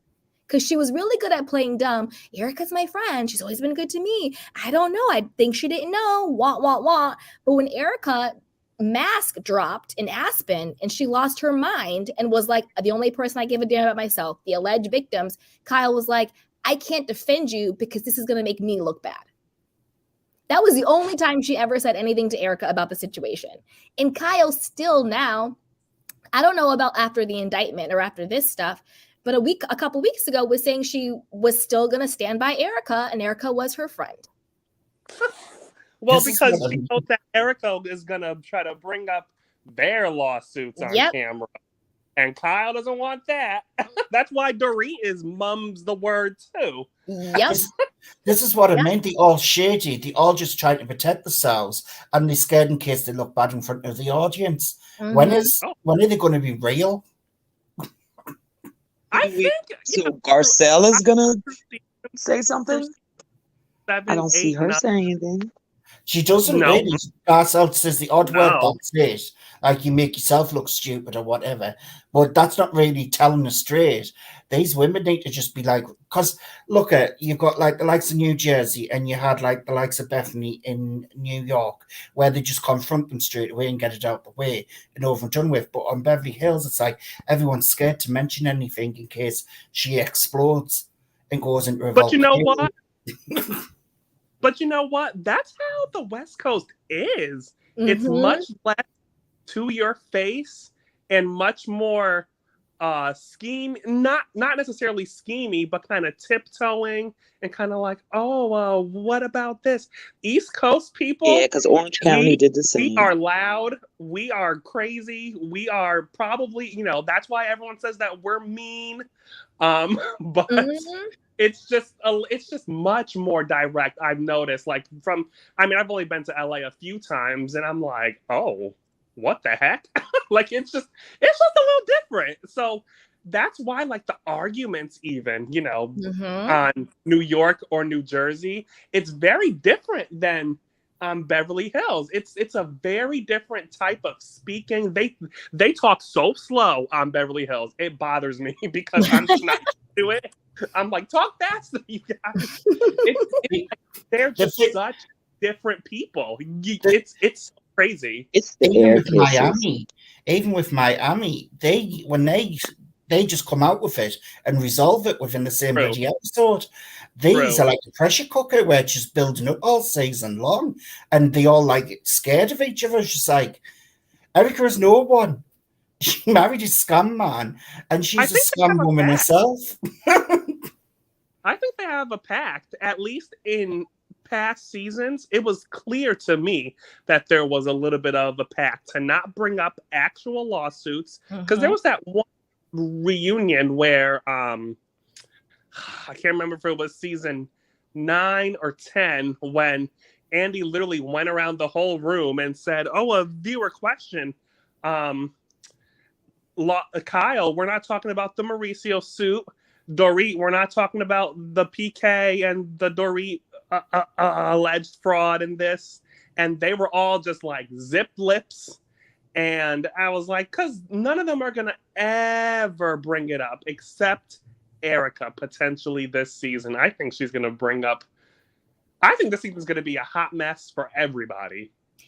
I agree with that, Jacob. And I think they do have a pact. It's called the Fox 5. Like, that's legitimately what their pact was. Remember, they all came together and they had two things. One, they wanted to take down LVP because that was back when even Teddy was on the show, because Teddy was an original faux Fox Fiver. It was Kyle, Dorit, Teddy, Erika, and Rinna. And they got Teddy's gonna pop back up too, I bet. Probably. We can't get rid of her. She's like, I don't know, like lice or something. And so they got together for the faux Fox 5 for exactly what you're saying. One, they wanted to get rid of LVP, and two, to create an alliance. To not talk about, quote, like their real stuff that's going on, and that they would go after the other women on the show in order to deflect. They also revealed that they also have a third pact where they watch each other when it comes to the drinking to make sure nobody gets too drunk or says anything. They have a whole pact. They had a whole pact with that. So that's why. Who was watching Erika last season? That was a stunt. When they were trying to reel her in, like, hey girl, but Erika, it's a different situation now with the Tom stuff. Erika was like, Erika, stop it. When they were at Kyle's house, and used she to have, ran to get her. Yep, exactly. Remember when Rinna was like, we gotta get gotta get her out of here. And Kyle said they even had a secret sign, like they would tug on their earring if one of the girls was drinking too much or they started to say something that was like too much. They would tug on their earring. Kyle told that, and then they also told it during what trip was it? Remember the trip where it was Kathy and Sutton? And Sutton was all in her feelings about the whole, somebody touched her on the table. Was it Crystal? Somebody like kicked her. No, Dorit or something like that. And when Kathy was trying to do her bottoms up, and they all texted each other. And by all, I mean Erika, Dorit, and Lisa Rinna. They all texted each other, hey, it's not really taking a shot. Don't do the shot. Because they all had each other's back. Oh, when Kathy was making that joke. Remember? Yeah.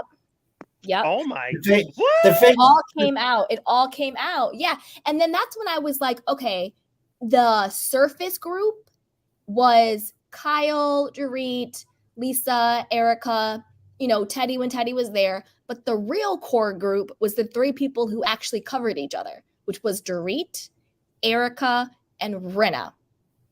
And that's why I think Kathy was just making a joke, but she didn't. Kathy was just doing her weird stuff. She wasn't a part of any of this.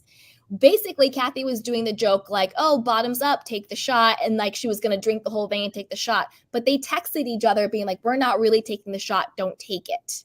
Because they all had the pact. But Kathy was just being her kooky self. She wasn't a part of it.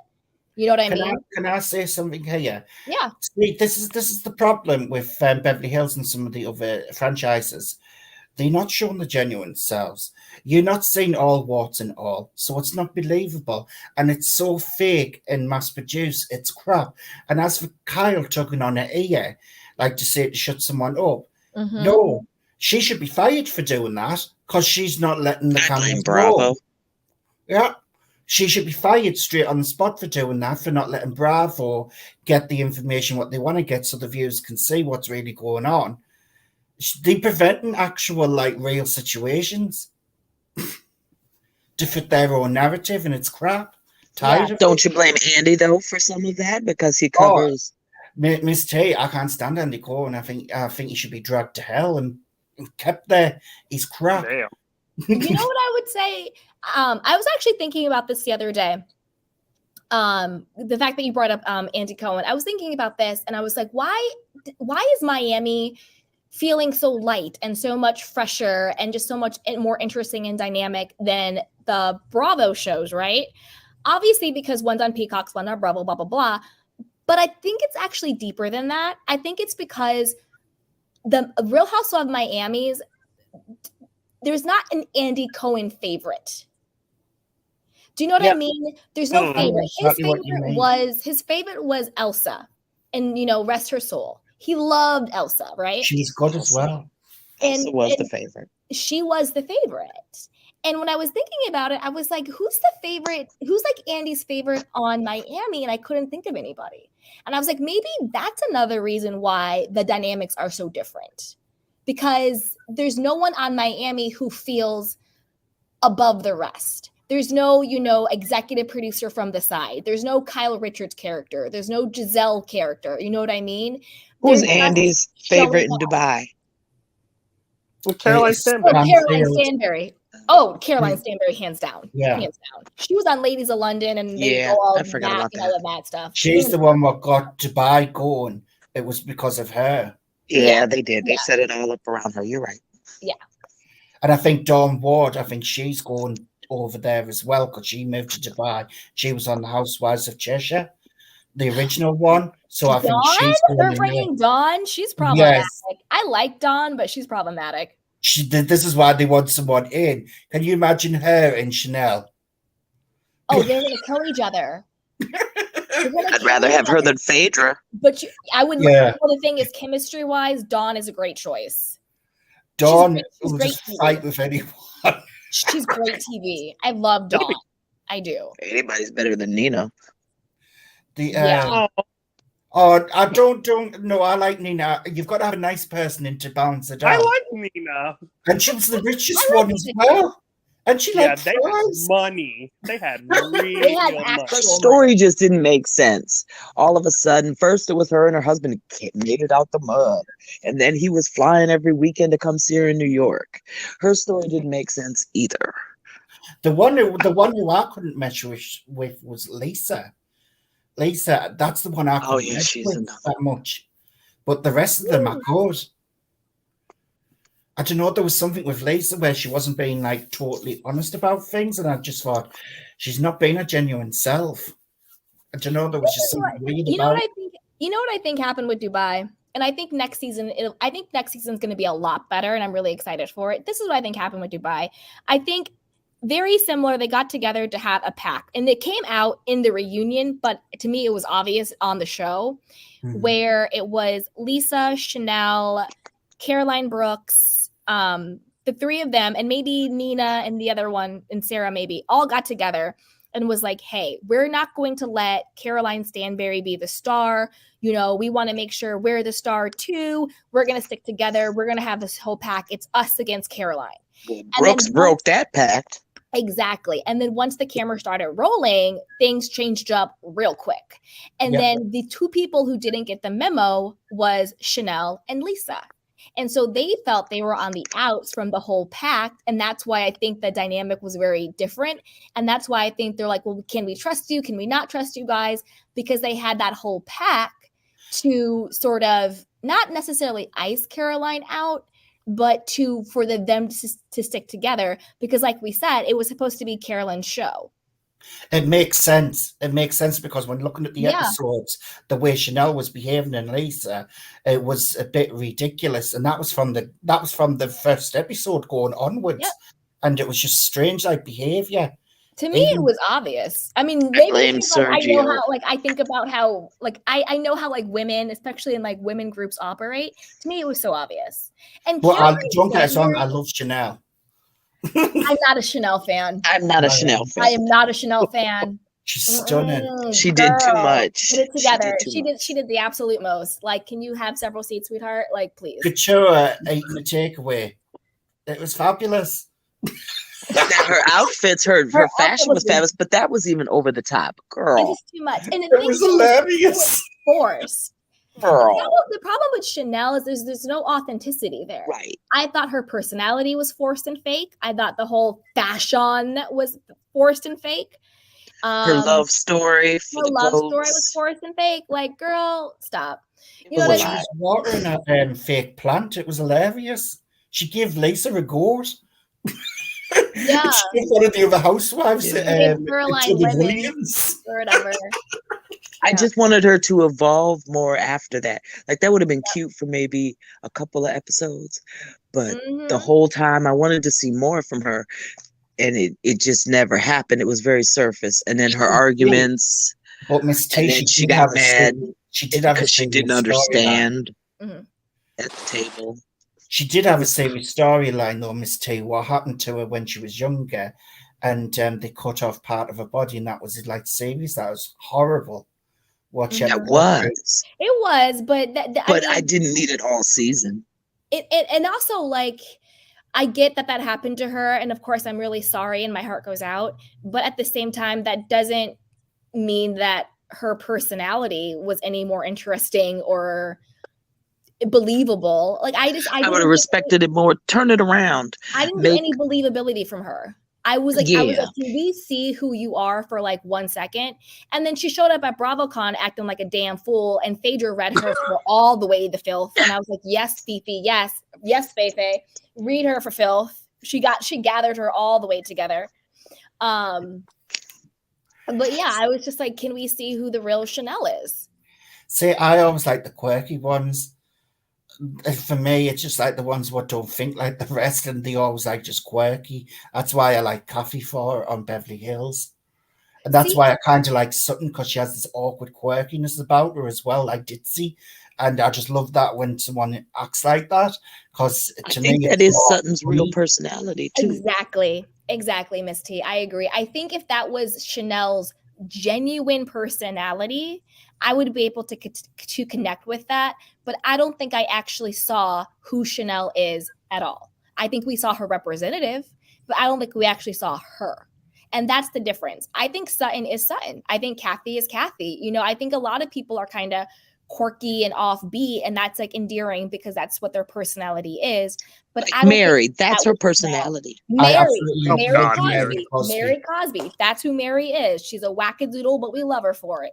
But I don't think that was Chanel. That was Chanel's representative. But I honestly don't know why this bimbo is still on this show. She should be gone. Not bimbo. She should be gone. And I am going Bimbo. to call her a bimbo because no one puts themselves at risk like that. For how much money? She's not going to win this. She's not. No. There is no way in hell. She is a bimbo. Silly woman should have gotten out years ago with a handful of cash. I would have been out September 2020. I would have liquidated. I don't know if I'm using that word correctly. I would have cleaned out all the accounts and I would have bizounced. I would have been out. I wonder what's going to happen. Alien invasion. Mm-hmm. What she pumped into Lisa Renner's lip gloss business. Oh, the $5 million? Yeah. Yeah. I wonder how long we'll be back on QVC in no time.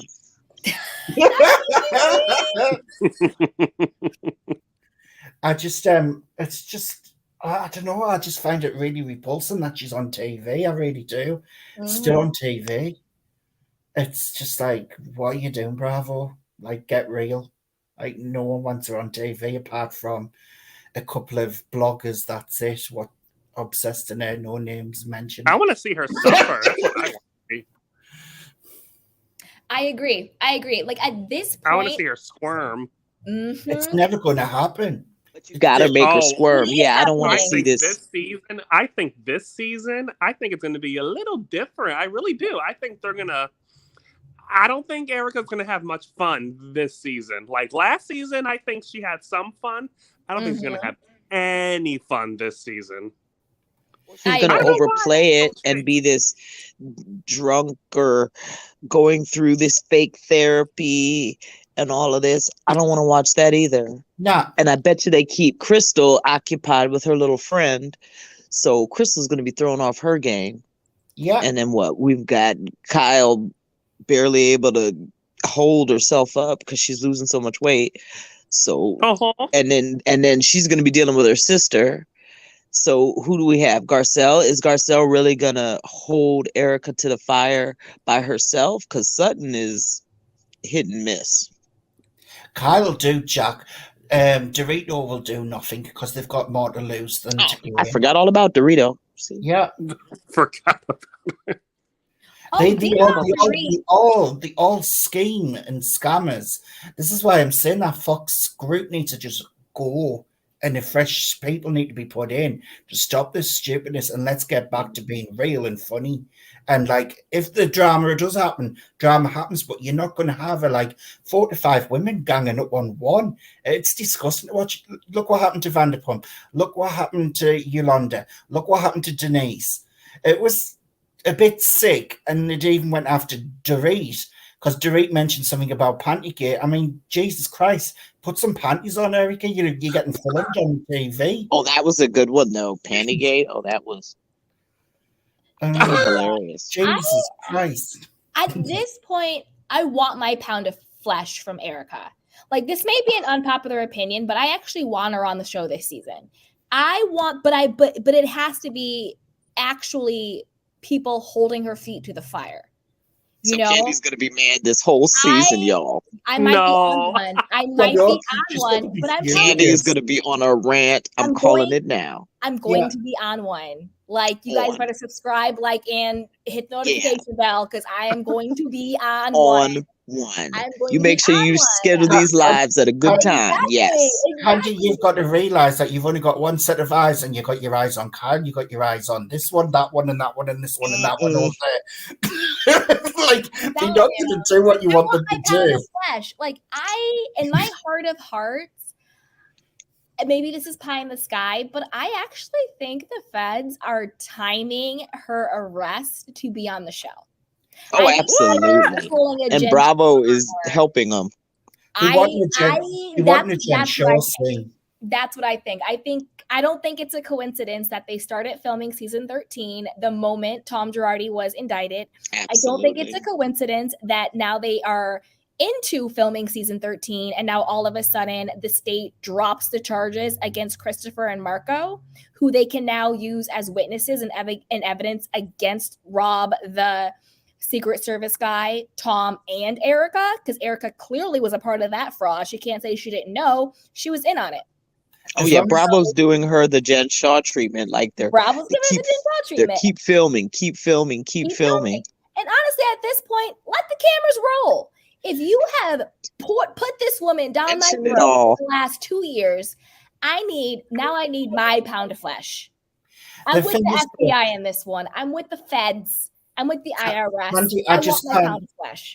She doesn't make it to the reunion. I can't see it because have her one-on-one sit down with me.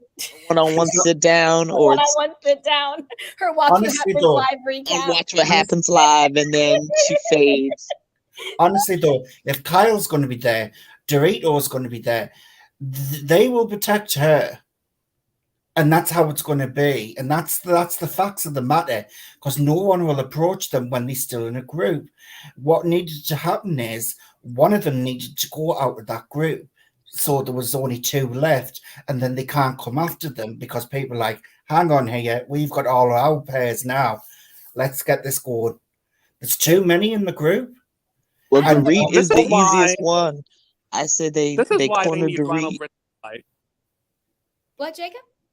This is why they need to cast Ronald Richards' wife immediately. Oh, yes. Absolutely. That would have been the move.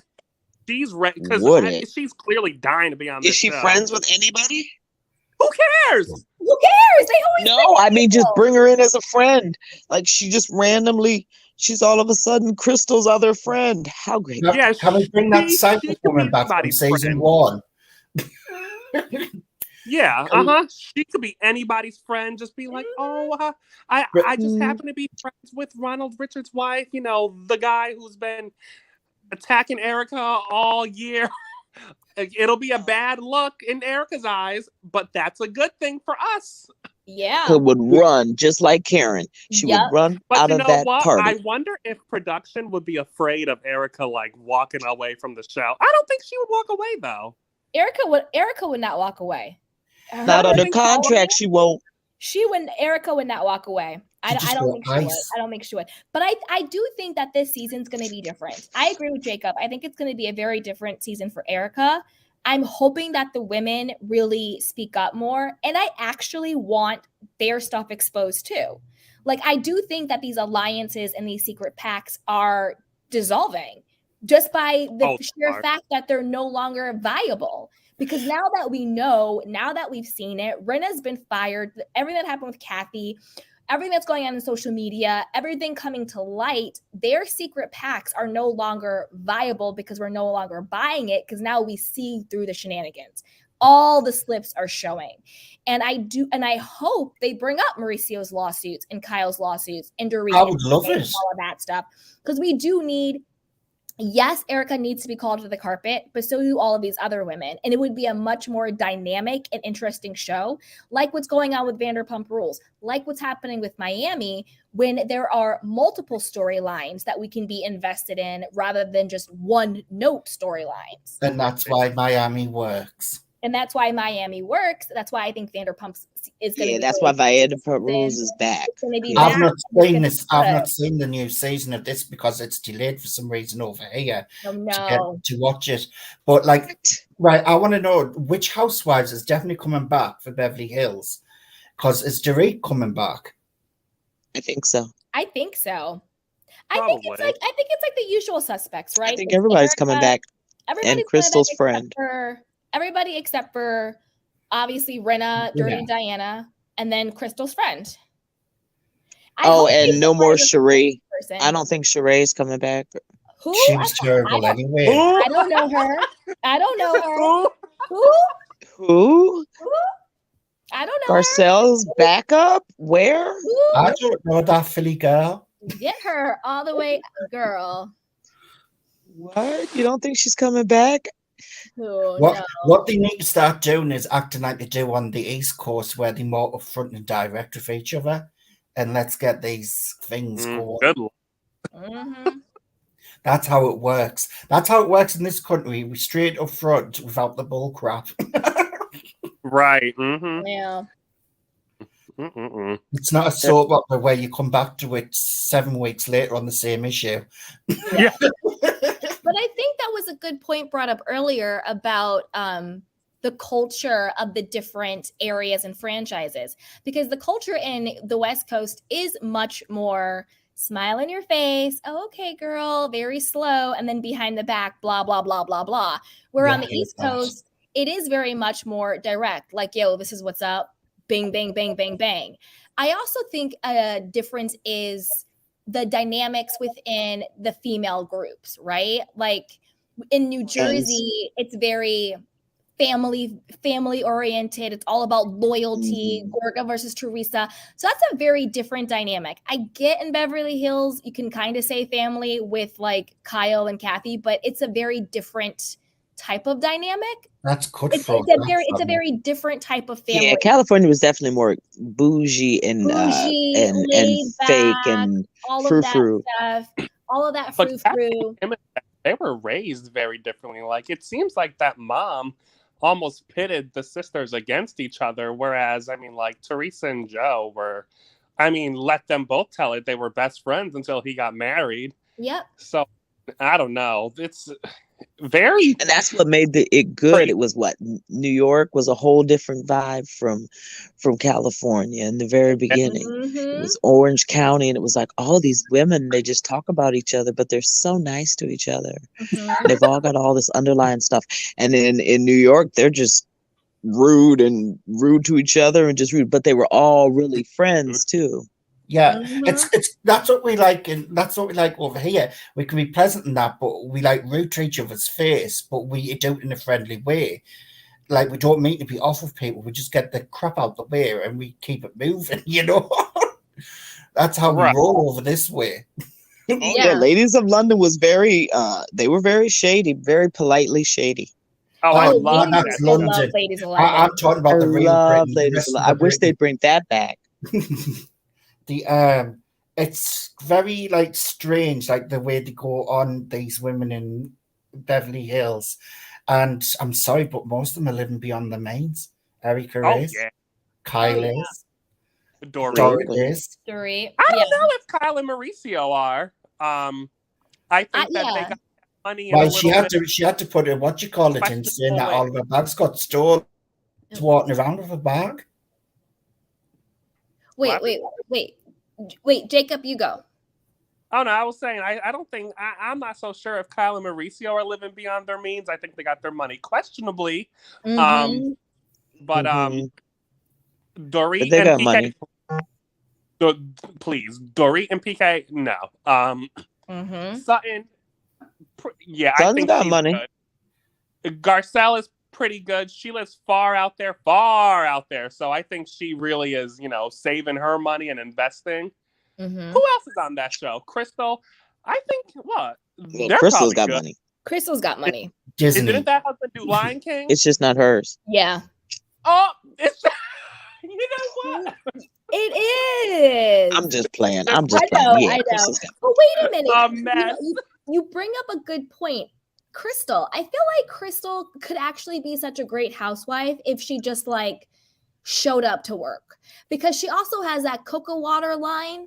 Doesn't she have that What? like that? Yeah, she has a whole line Yeah. of like organic, artesian cocoa water that I think she sells at Organic like water. Yeah. Costco and all this other places, but she never even talks about that. She's just too Her busy. brother's a flying her superstar. money. She's like, yeah, her brother's yeah. like a K-pop guy. Is Like, superstar. Like we could yeah, be getting some concerts from him. Whatever all said about Crystal, she needs to turn up and actually be a housewife and have a laugh and a joke on with them. That's how Yeah. she'll make it. yeah, But she won't make it sitting there twiddling her thumbs looking depressed. You know what I mean? Scared to speak. Do something The quick. thing, to backpedal on Kyle, the problem with Kyle is she did insurance jobs on that all that jewelry and the bags and stuff. We all know it's in Mauricio's family's home. But he's a scam artist as well, what he did to Kathy Hilton's husband, and they just crooks. They basically are, and I'm sorry, Kyle can't act for crap. She's useless. She can't even act on this reality show properly. yeah, but I agree. Like, just like, both you and Jacob, I agree with what you both said. I do think Kyle has the money. It's just questionable how she got it. So she's not actually living above her means. They're questionable means, but I don't think that they are like broke and buying all this stuff versus PK and Dorit, who I think are living above their means because they actually are broke, and they don't have like the money. Do you see the difference? Is she renting those outfits? Like, where's Dorit getting the money for these clothes? This is what I was about to say, Didn't Miss T. Louis What happened to Vuitton Beverly ban Dorit? Beach? Didn't What they happened to ban her? Beverly Beach? And what happened to the wedding dresses? And what happened to Kyle's fashion line? The wedding Because dress. Bathing suits. Well, remember that they were in a lawsuit about that. The bathing suits. And remember when that video came out of that woman chasing Dorit in a bathing suit through that water park? And it was like, when are you going to pay these people? Do you remember that? Yes. Yeah. Yeah, I remember that. Oh, yeah. That was priceless. And that's what they should have talked about. They have great storylines and they just won't talk about them. This is what I'm saying. Like, when are they going to bring these out? Because I'm sorry. This season, that's what we're saying. I think this is going to be the second season. But I would rather see the housewives being real, even with all the faults, because they're more realistic, even with the faults, and they're more approachable and more likable, I think, and more real. And that's what makes a good housewife. Like, it's got to be like the good and the bad, warts and all. They've got to be real, like human. These just look like fake soap opera stars living in a fantasy. It's not realistic. That's why I really can't connect with them. It is strange why they don't. I don't know. Wouldn't you want to get ahead of the story? I mean, I know that Dorit is up and down these Instagram accounts the same way I am. She knows we all know. Like what I mean? Like, she knows we know about it, so why wouldn't you bring it up? Like, imagine being here filming all that time, like, oh my God, are they going to bring me up? You know what I mean? Like, you should just bring it up. I don't know. It's like we said before, they had the whole, pack going on. And I think it's one thing for social media to talk about it. And I think it's another thing for them to be on camera and be accountable and say what's going on, right? Mm-hmm. And it's like when we saw in Aspen, when Erika basically threatened Dorit, because Dorit was trying to be like, Erika, you're a little unhinged, you got to stop. And she looked at her and she's like, well, I'd hate for you to find yourself in the place I'm in. And Dorit shut all the way up. That was her way of saying, if you don't get out of my face, I'm going to start telling your stuff. Of course. Because they all have dirt on each other. Dorit shut up. And then she Dorit went to looked like the she lived in room. an egg. She packed up all of Erika's stuff. She became Molly the maid. Oh, yeah. And then she went and spent the next day with Erika and hang out with She Erika. went to Diana's. And went to Diana's. Kyle had her little anxiety attack about the hat shop because her ding dong Dorito wasn't hanging out with her. And basically Dorit was like, listen, I'm not scared of you, Kyle. You need to like calm down. But Erika's over here threatening to expose me. So I got to, kiss the ring over Erika over here. But I do think that next season's going to be better because now we all are talking about it. Bravo executives, at least if they're paying attention, should know this. And so should the producers, that now it's all out there. Unfortunately for the last few years, they've had this cover through the pact. But as we've all said, the temperature has changed. The climate has changed. It's different now. Where now it's going to be like, if they're not talking about it, there's going to be an uproar because we all know about it. And I just think it's just a course correction. I think now they're catching up to what we know and to what we've been saying. And I think we've been seeing that over the last, 1 to 2 years. That I think that's a big reason why Rinna was even fired. I think Rinna could have done her I think Rinna could have done every single thing she did this year. But if she would have done it a couple of years ago, I don't think there would have been any repercussions because it's just a different time we're living in. Real time is moving faster than the show. That's the other problem. That's another problem. Like we're breaking stories that we're going to see on the show in 7 months.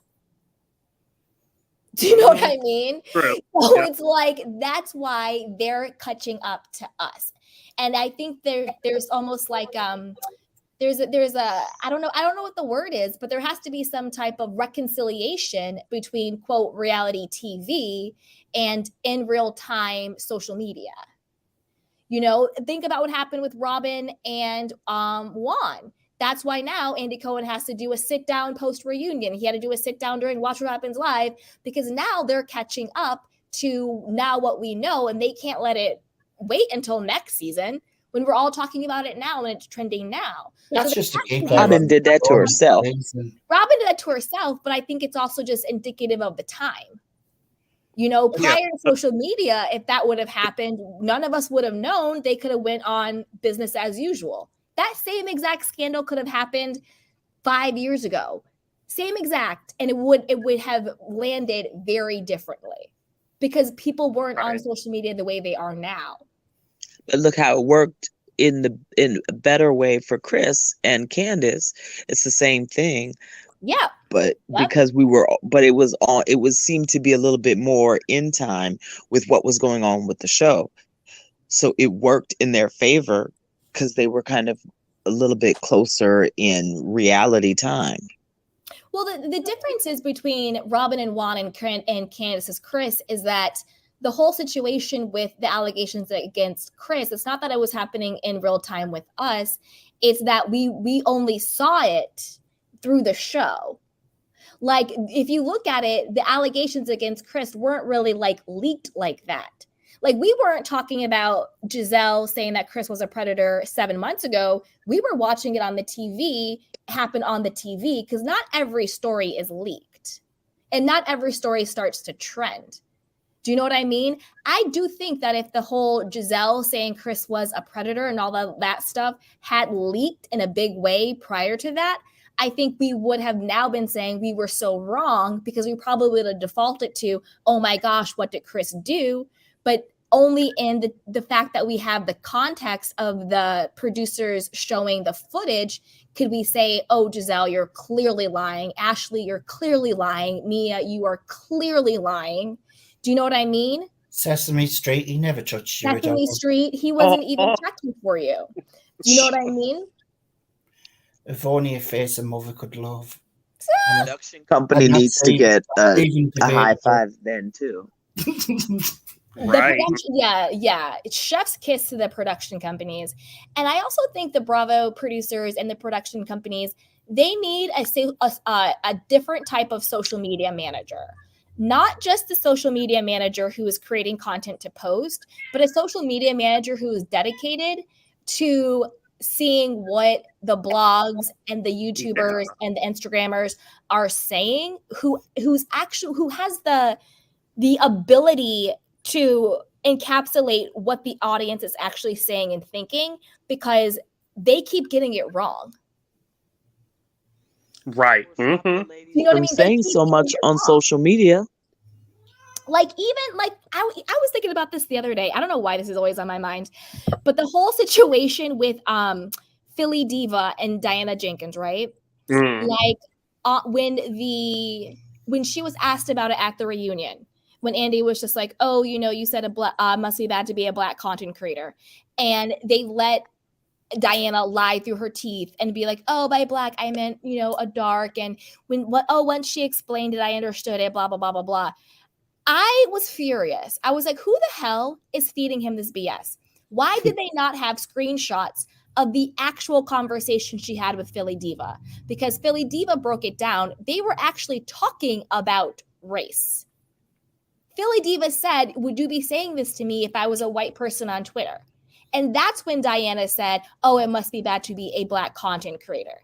So the fact that they did not show the entire context of the conversation allowed them to give Diana cover. Even though we all knew she was lying through her teeth, you could be like, okay, well, maybe she meant by Black dark, and there's like Black comedy, like maybe that's what she meant. Obviously, it's a lie. She was covering for herself. But in my mind, I was just like, who on Andy's team is not doing their damn job? If that was my job, I would have been like, excuse me? No, we got the screenshots of the entire conversation because context matters. And that's what the big problem is. That's why we all in uproar, because we're like, you're giving us like half-assed stuff. Like, we're not idiots. Personally, I don't like Twitter. I think it's toxic. I stay off it. I don't want nothing to do with it. They're all crazy. Oh, you don't want Elon Musk's Twitter and the Kanye West land? You don't want that? Even before Elon Musk, they were all crazy about housewives and stuff like that. The stuff they would come out with and say, oh my God, it's just like, people, please log off and go outside and get some fresh air. It's good for the soul and the mind and the body, Twitter gets too much and people get too involved and just like they forget these are women as well, like with lives of the road. But you know what? The way that these ladies act on Twitter, it's all for my entertainment. So you know what? Have at it. They can exactly. Me too. I'm like a tweet, and a hashtag. Let's do the damn thing. I'm with it. Instant enough for me and YouTube. Grace for what you show me. You don't get grace for that. I swear, it's just like they need a mash up with these women. They need to be real. They need to be authentic. They need to bring the fun back. And we say this every single bloody week, but it needs to be done because it's losing its magic, and it has been for the past 5 seasons, really. I would say maybe like 3. Like, depending on what franchise, because they started to devolve at different times. Like, I think they only just started to devolve, to be honest.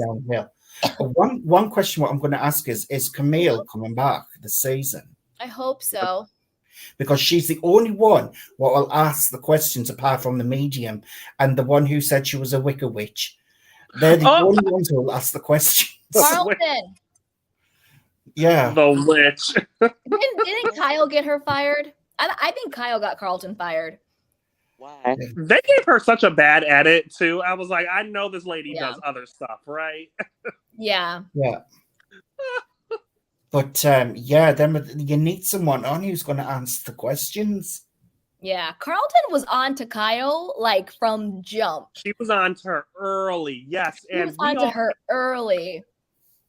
Dana could come back. We wanted her, but we were still like kind of fooled by Kyle and them because Kyle got such a good edit at all times. I agree. When Carlton was going in on Kyle, I didn't see the vile Kyle that I see now. I agree. Carlton was onto it before we were. I agree.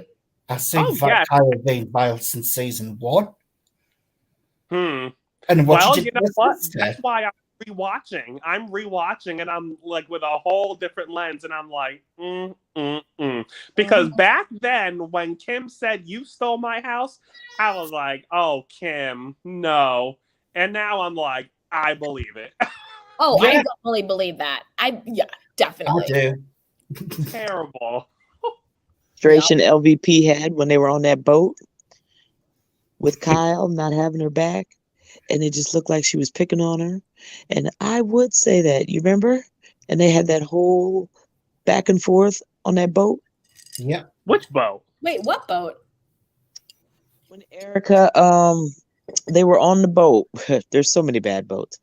They were was they in Singapore or were they in Hong Kong? Hong Kong, maybe, yeah. And they were on the boat. They had dinner on the boat. When Erika was screaming at Dorit? Not just Dorit, the other one as well. Yes. And then they had a dinner, and Kyle and LVP had to have this whole conversation, and Kyle wouldn't have her back. And LVP was so frustrated. I can't think of which time. There's so many boats. I mean, there's so many bad boats. I can't think of that one either. But when Elaine got roasted by Erika because she was going after Dorit all the time, and Elaine turned around and says, like, she was trying to compare something because even Elaine turned around and said, when's like enough's enough, you know what I mean? That's what LVP was saying. And then Erika was going after Dorit again at the other side afterwards on the boat, and she's like, Erika, you're so stupid, woman. What the hell? And I could see LVP getting annoyed, but that was LVP sticking their nose out to help Dorit, and then look what Dorit did to her the season after. I gotta go back. Well, I'm still only on season 1 on my rewatch, but I'll catch up again. Camille really acted crazy first season, though. I gotta say, I was like, "What are you doing?" Yeah, she did. And Kyle, over the years, she really shot herself in the foot because Kyle always had someone, and the reason why I think none of us caught on to Kyle early, one was because they really covered it up, and two because she always had a really good like enemy. Like Camille was the enemy season 1. That's why they put her on that magazine. It was like world's hatest housewife. Seasons 2 and 3, she was arguing with Kim, arguing with Brandy, and going back and forth with Lisa. So we were kind of like back and forth, like, who's telling the truth? Is it Lisa or is it Kyle? And then season 4, what happened in season 4? Carlton. Season 5, more Brandy mess. Season 6 was like all about Yolanda and is she sick? So that was completely no Kyle or anything. Yeah. But when they went after Lisa Vanderpump, I'm like, Kyle, people like you and her together. Like, are you that narcissistic where you gotta have her, like, you have to be the queen so bad that you'll shoot her in the foot? And clearly the answer is yes. Clearly that's the answer. What a mess. Hot mess. It's a hot mess. That's crazy to me. Your sisters hate you and people like seeing you together, but you don't care. That's crazy to me. Kyle never gets the memo. It's all about her and what she wants.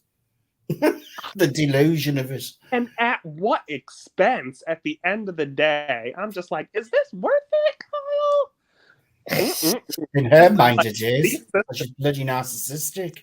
Yeah, but that's why I'm looking forward to this season, because I do think that I think we're getting to the dawn part. It's always darkest before dawn, and I do think that we're gonna have a better season this season and the next coming seasons if we stay on the trajectory of really holding people accountable and having multiple storylines. I do think it's gonna get good again. That's my prediction. My glass is always half full, and I do think that everybody's slip is now showing. I think the lid has been, ripped off, and I think it's going to be a better, different show. It may take like a couple of seasons to get its footings back, but I think it's going to be good again. I do. Me too. I have hope. I think it's going to be good. I really do. Yeah, they're all going to lose their freaking minds, I'm sure. And that's I'm here for it. So, but will those dogs eat off of everything? What dogs? Dogs. Kyle's dogs.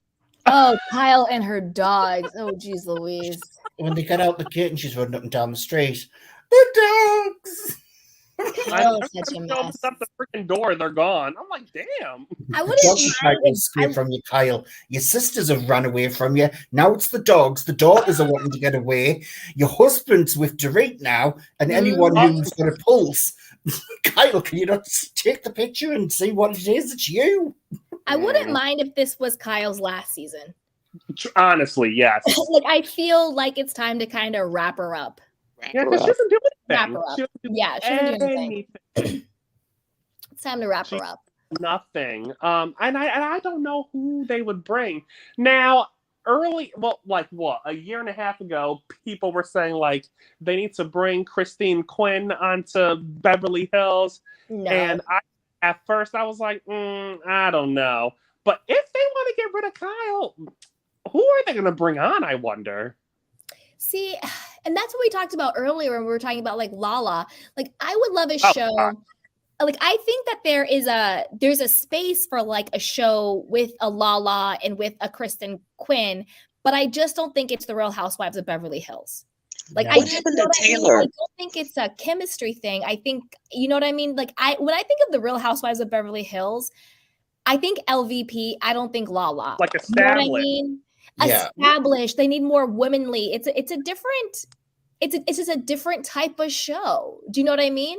And I would love a reality show with, like, a Kristen Quinn and a Lala. Like, I think the two of them together and maybe some girls in their group, that would be a great show. But to me, that should be a different show. Yeah. And that would be Taylor. Bravo's I would love to watch them. Was Taylor supposed to come to Beverly Hills? Who? Taylor's towards the OC, and honestly, I don't want any old people back, and I don't mean old in age. I mean anybody we've seen. I want fresh faces. I want new people. You know what I mean? I don't. It's just like actresses. All of them are actresses. Like every single one of them. No more actresses. Yes, I agree. I want to see an executive's wife, or I don't know, a producer's wife, a director's wife. None of these actresses who are like, oh, I couldn't make it on real TV, so let me come to reality and act some more. Basically, or like a finance guy's wife. Like, that's the problem with Crystal. Crystal on paper would be the perfect housewife. You know, on paper, she's married to a huge Disney exec. They have that Disney money. Her brother is this, like, overseas pop star. You know, her husband's, like, much older than her. They live in this fabulous place in Beverly Hills. She has 14 friends who are ladies who lunch. You know, she has her little cocoa water line on the side. On paper, Crystal would be amazing. I don't know if there's a Crystal outside of the show, and her personality is way better, and that's why this is the bit, Candy. There is. She's more animated on Instagram than what she is in BH. Yeah, she's not landing on TV. And this is another thing. Every person isn't built to be on television. And that actually might be Crystal's problem, is that she's just not built to be on TV. Oh, for sure. It's so You know obvious. what I mean? It's so obvious. I think this season she might start trying to act crazy. Like, I think she's going to try to get crunk all the time. Yep. And it's going to be like, and it might come off a little desperate. It's going to be like, okay, Crystal, like, you gotta go. Absolutely. The one they should have had in, if they wanted people from Far East Asia, they should have had Christine from Blink Empire when she was actually getting for the show before, because she can come up with storylines and she is good TV. That's who they should have had in. No, yeah, they were. I think she was trying to get on years ago. She was getting tested for it, but they chose someone else instead. But hey, if I were her and I had to choose between Netflix or Bravo, I'd be like, Netflix, please. Netflix, exactly. That's what I was saying. I was like, it actually worked out for her. Good for her. Yeah, like she actually lucked out. But maybe one of her friends can, I don't know, someone got to come on here. Kyle can go. Can go. And Crystal can go. Unfortunately, sorry. And Dorit. I like the delusional one. I'd rather Dorit go before Crystal. Yeah, snap. I'd rather Crystal before Dorit. I can't stand Dorit. She should have been gone seasons ago. Sweetheart. I've got some love for Crystal still, but if she's flat this season, she's got to go. This is Dorit's been flat all the way up, but you know what I mean. And how many seasons has Dorit been on now? Like, come on, girl, it's your time. Just go. She's been on 7 seasons, right? She's been on for a bit. Oh, that's another thing. Since it seems like Ding Dong Dorit is coming back, and so is Vile Kyle. Bravo producers, if you're listening, Shed Media or whatever production company it is, if you're listening, I don't know what it's called. You have to address the Dorit and Mauricio rumors. I'm sorry. Like, you have to. Like, I personally, I'm not invested in much, but I'm invested in this, okay? Like, I need to know. And I need Dorit and Mauricio, and I need PK, and I need Kyle all in a room together the way they like to get together and chit chat and laugh and talk about, Garcelle's son. Anyway, yeah, you know what I'm saying? Anyway, I need them to get together, and I need to read energetically. I need to see the camera in the face. I need Dorit to say, Kyle, I did not sleep with your husband. Bubba, I did not sleep with your best friend. You know what I mean? I need Mauricio high as a kite, barely able to open his eyes. I don't know what's going on, guys. Hey, what's up? I need it. Because the only way I'm going to believe this did not happen is if energetically, I think they're telling the truth. And they have Kyle will do the splits. It's because they're sitting on such a juicy storyline. They're not going to talk about it. They are actually sitting on the most classic, what word am I looking for? Like not basic, but the most cliche. The most cliche housewife storyline ever. 2 housewives who are friends, who are lady who lunches, and then they have their 2 businessmen husbands who sometimes do business together, and they all hang out and they double date. And of course, one husband is always, smashing one of the other wives. That is the most classic cliche housewife storyline in the history of the world. And they have it. If they don't address it, I'm going to be pissed. And I'm going to be like, y'all are real. Well, you know what happens if Dorito gets pregnant again? The kid pops out looking like Portia. It just says... I mean, that would be some, divine intervention. I think that ship has sailed for Dorit. Yeah, PK is crushing more on Mauricio than he'll get pregnant first. Maybe it's a threesome. Word on the street, Mauricio likes threesomes. Oh, got him a belt out of it. So was that in that book? Yes, it was with what is her name? It was and this is all alleged.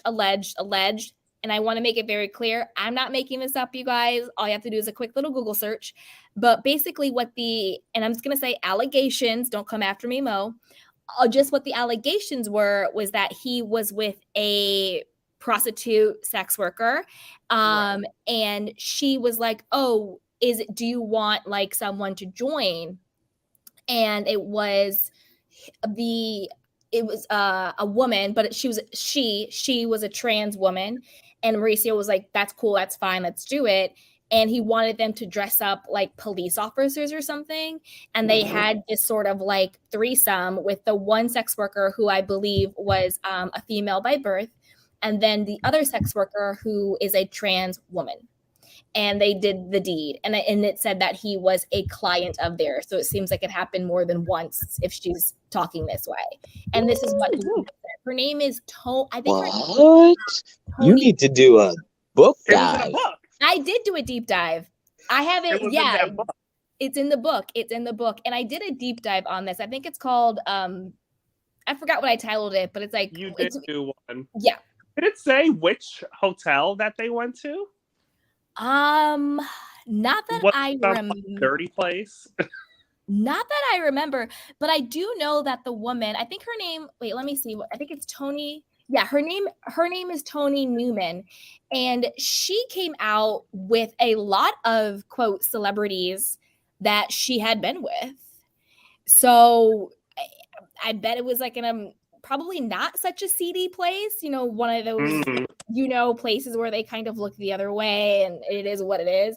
I mean, I think the people at the Four Seasons, just because they're executives, are probably having their side pieces and mistresses and all of that brought in. And people know the deal. It's just, it's always the front. It's always the front. They want to act like they are these sort of like pillars of society and the philanthropic, blah, blah, blah, blah, blah. And I'm the CEO executive of blah, blah, blah, blah. And then they go to the Four Seasons and, everybody's popping pills and, having ski instructors and doing the thing. Getting carpet burns on the knees. Yeah. Yeah. And I personally, I'm like, you know what? Live and let live. I personally don't care. If you're trans, pan, straight, gay, bi, live your life. I don't care. I've got one thing to say. More, do not come after me, more. I do not want to be straight. Thank you. Oh.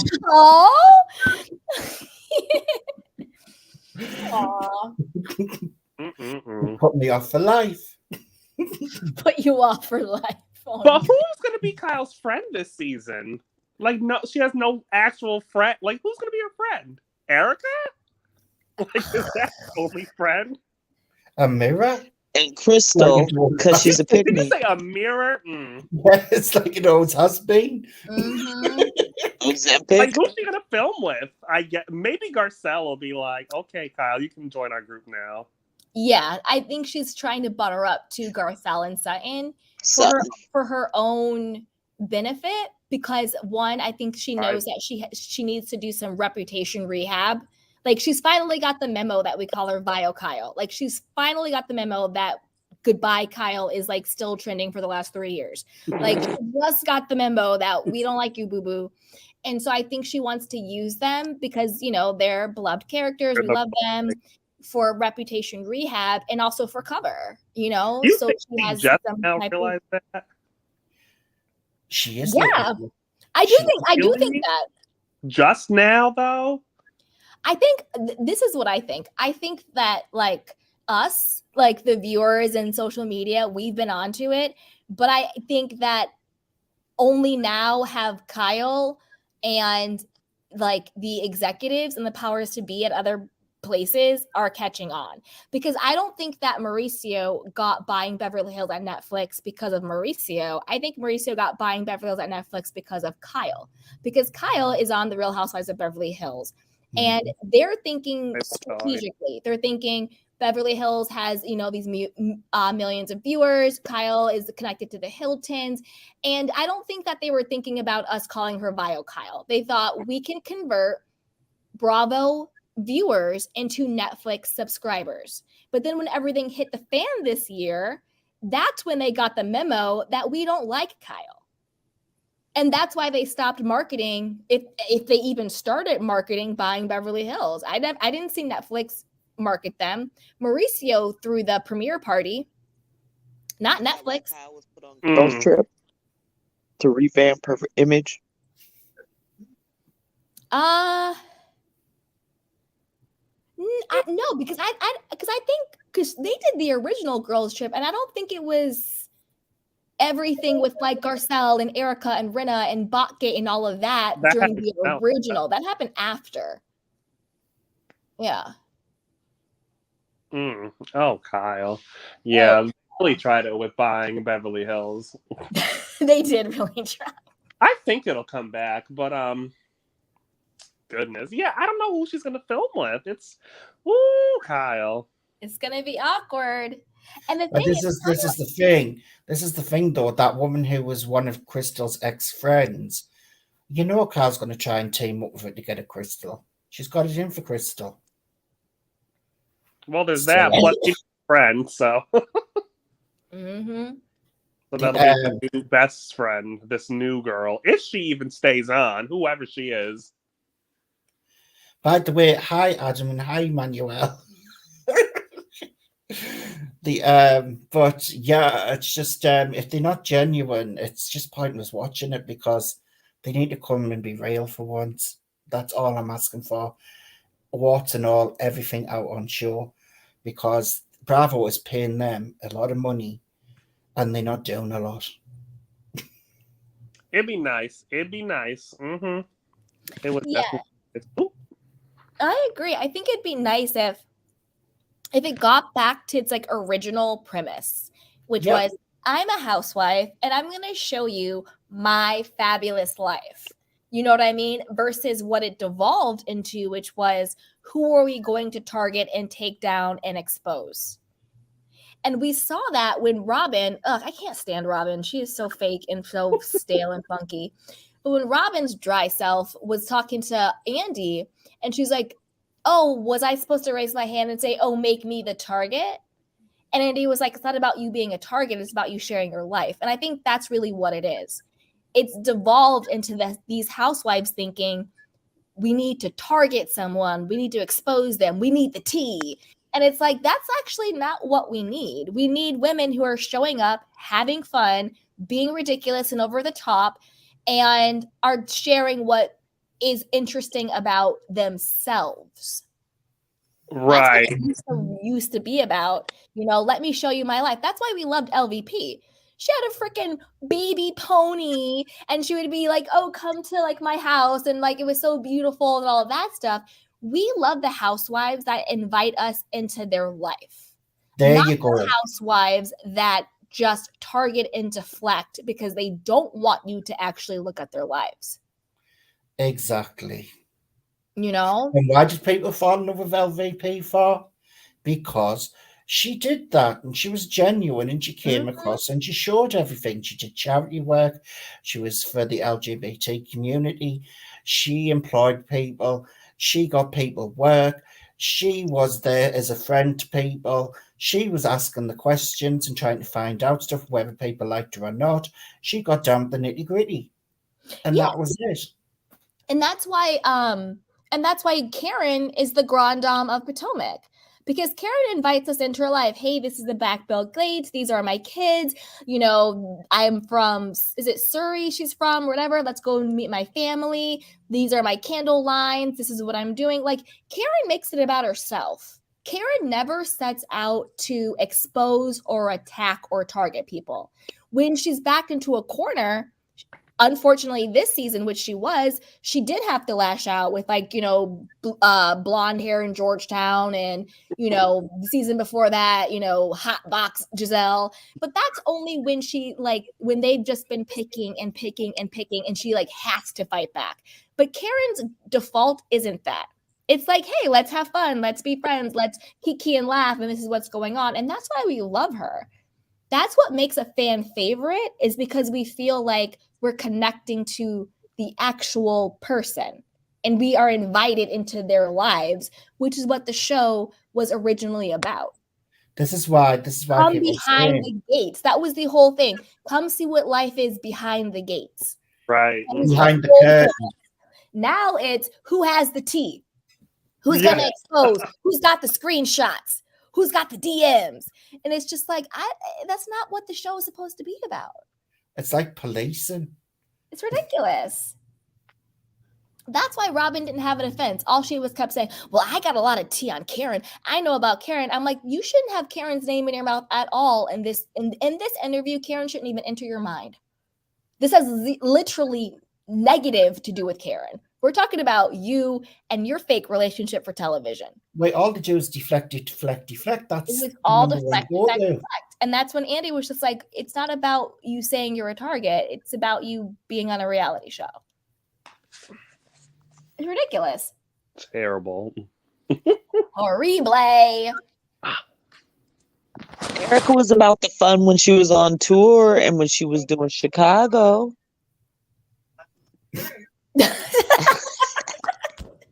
What got closed down when the COVID started? Thank God it saved everyone's lives. That one didn't you? Yeah. All right. Well, you guys, Okay, thank you you for guys. having me on. It is a little late for me. Oh, yes. Well, happy Friday.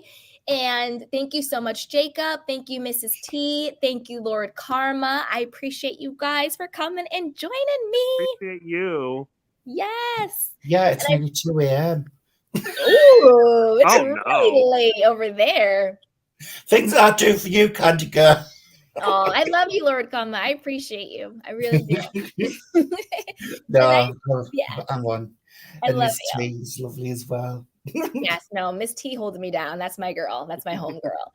I love all my candy canes. Thank you so much for joining me. As always, I appreciate you. Happy Friday. Have a very safe but fun weekend. Go out there, enjoy the sun, enjoy the sand, enjoy the grass, whatever you have. Go outside, move your body, have fun. I love you guys so, so, so much. And as always, you know what to do. Go ahead and like this video, subscribe to my channel, and hit the notification bell so you don't miss it when we go live. Also, be sure to share this with a friend because a key is always better with community. Check out our description box down below. Join our newsletter. It is 100% for free. Check out our courses, our podcasts, and more. And here's a little promo that we showed earlier, but I'll show it again for our Art of Self-Love Masterclass. Be sure to check it out below. Here we go. Bye.